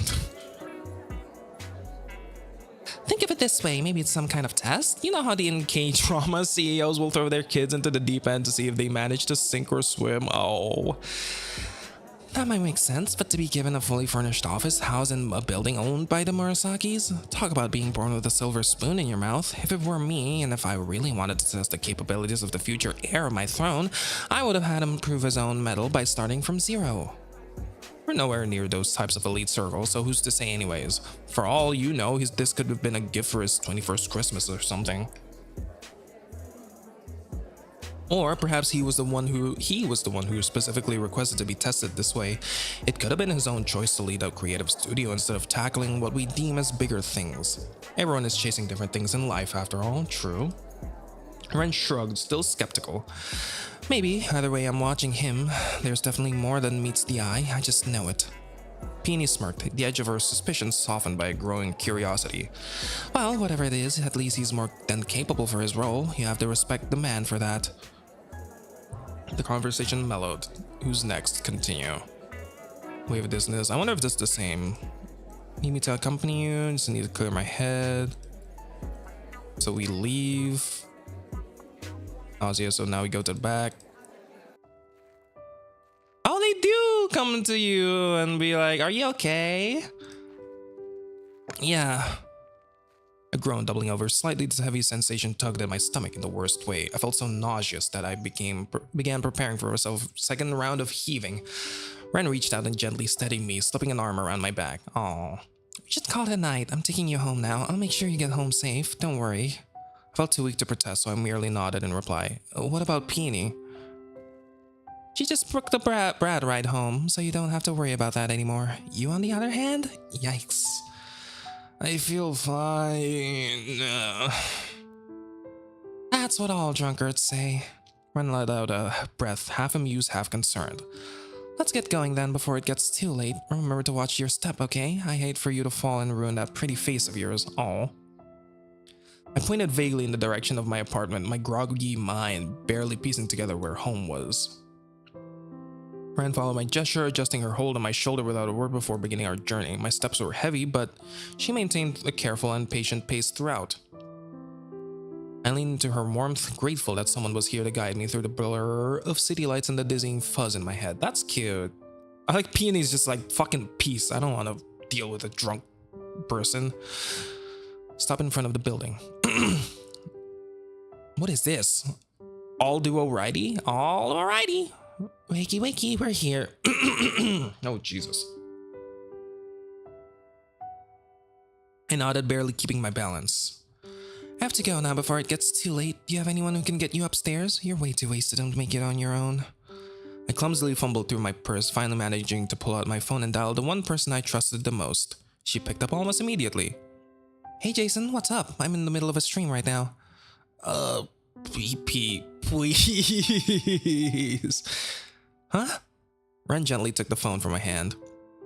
Hey, sorry to interrupt. Jason's too drunk to head upstairs by herself. We're right outside. Also, that's a mistake since it should be they. Because it's they, them. Well, I said it to they, them. We're right outside the building now. Are you able to come down and fetch them for me? I need to head back ASAP. Sorry. There was a pause. Ah, shit. I'm coming. Damn, she's fast. Look at her. She is pretty, though. 1 minute later, Ray appeared at the entrance of the apartment building with her bright pink bunny jammies on. Oh, we don't get to see that as this bright. First thing she did when her eyes landed on me was let out a loud, exasperated sigh. Come here, you big baby. Ren passed the metaphorical torch to Ray, except in this case, I was the torch. Jeez, how'd you even get yourself in this state? It's Ren, right? Thanks for taking care of them for me. I appreciate it a lot. No problem. We have to look out for each other as interns. Let me get this big baby upstairs. Good night and see you soon, Ren. Wait, goodbye. Cute. Ren waved at me before disappearing into the night, leaving Ray to wrangle me upstairs. What was supposed to be an honest attempt at a piggyback ride quickly turned into a semi-drag up to the elevator. Ray was mumbling something under her breath about being in the middle of a stream, but I couldn't really process it at the moment. She's so T, that means pretty. How is that? How is T pretty? I thought T was about drama. What the fuck are people saying these days, man? Oh, so like pretty. Fuck. I just processed it. Come on. I don't get y'all kids these days. Saying T has been a thing. Really? This is the first time I've heard T to be to mean pretty. What? Jason learning mostly in the game community? Really? Oh, interesting. I've never heard of that. I guess the more you know. I'm glad to know, but also like, damn.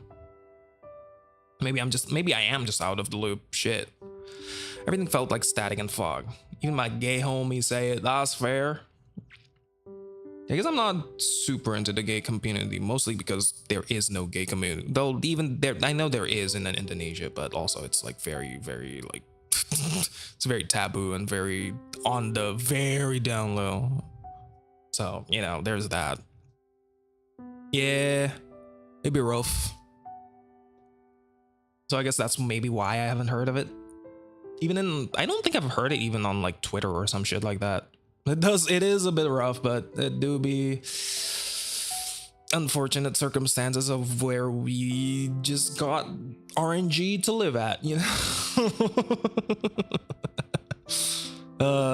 Yeah. When we finally made it back to the apartment, Ray tossed me into the bed with a grunt. She then took a wet rag to clean my face. Aw, make sure I laid on my side. Aw, she even took the precaution to shift my waste paper basket beside my bed, just in case there were any more unexpected incidents throughout the night. Aw!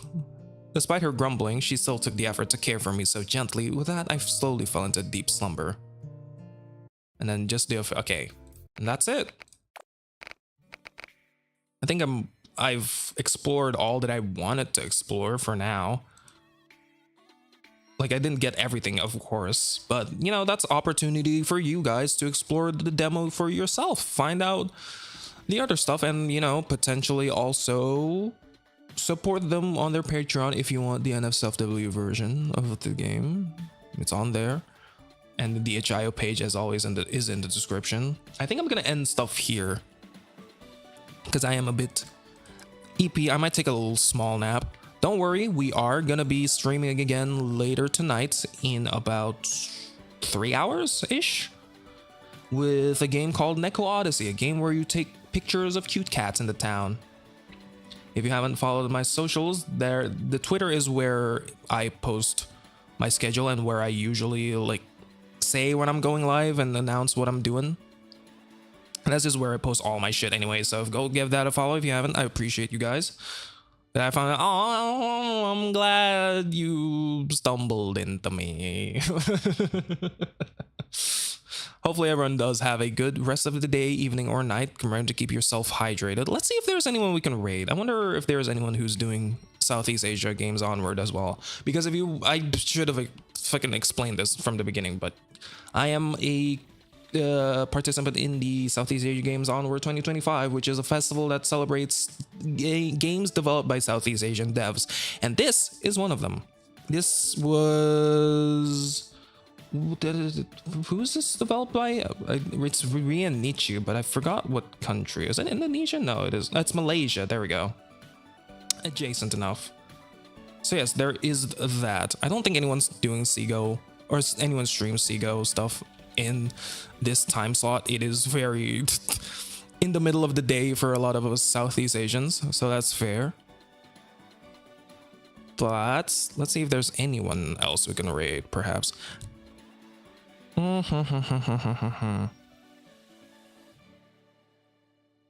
Maybe we should just go raid Comic Kitty again. I mean, they are also a participant of SEAGO, and I think they are playing a SEAGO game. It does look... I think so. So yes, let's go and raid them as usual. Please read the rules before you chat in someone else's chat as we're raiding. Which is, you know, I feel like that's just common courtesy. Be respectful and all that. And hopefully you guys take care of yourselves. All right, and with that, I will see you guys later tonight in 3 hours. We're playing Neko Odyssey. Yay! So yeah, hopefully everyone enjoys their time. Have a good rest of the day. And yeah, that's it. Farewell. No, that's it. I don't know what else to say. I'm at a loss for words. So... bye. I'm probably gonna sleep and eat. So you guys eat too, if it's appropriate.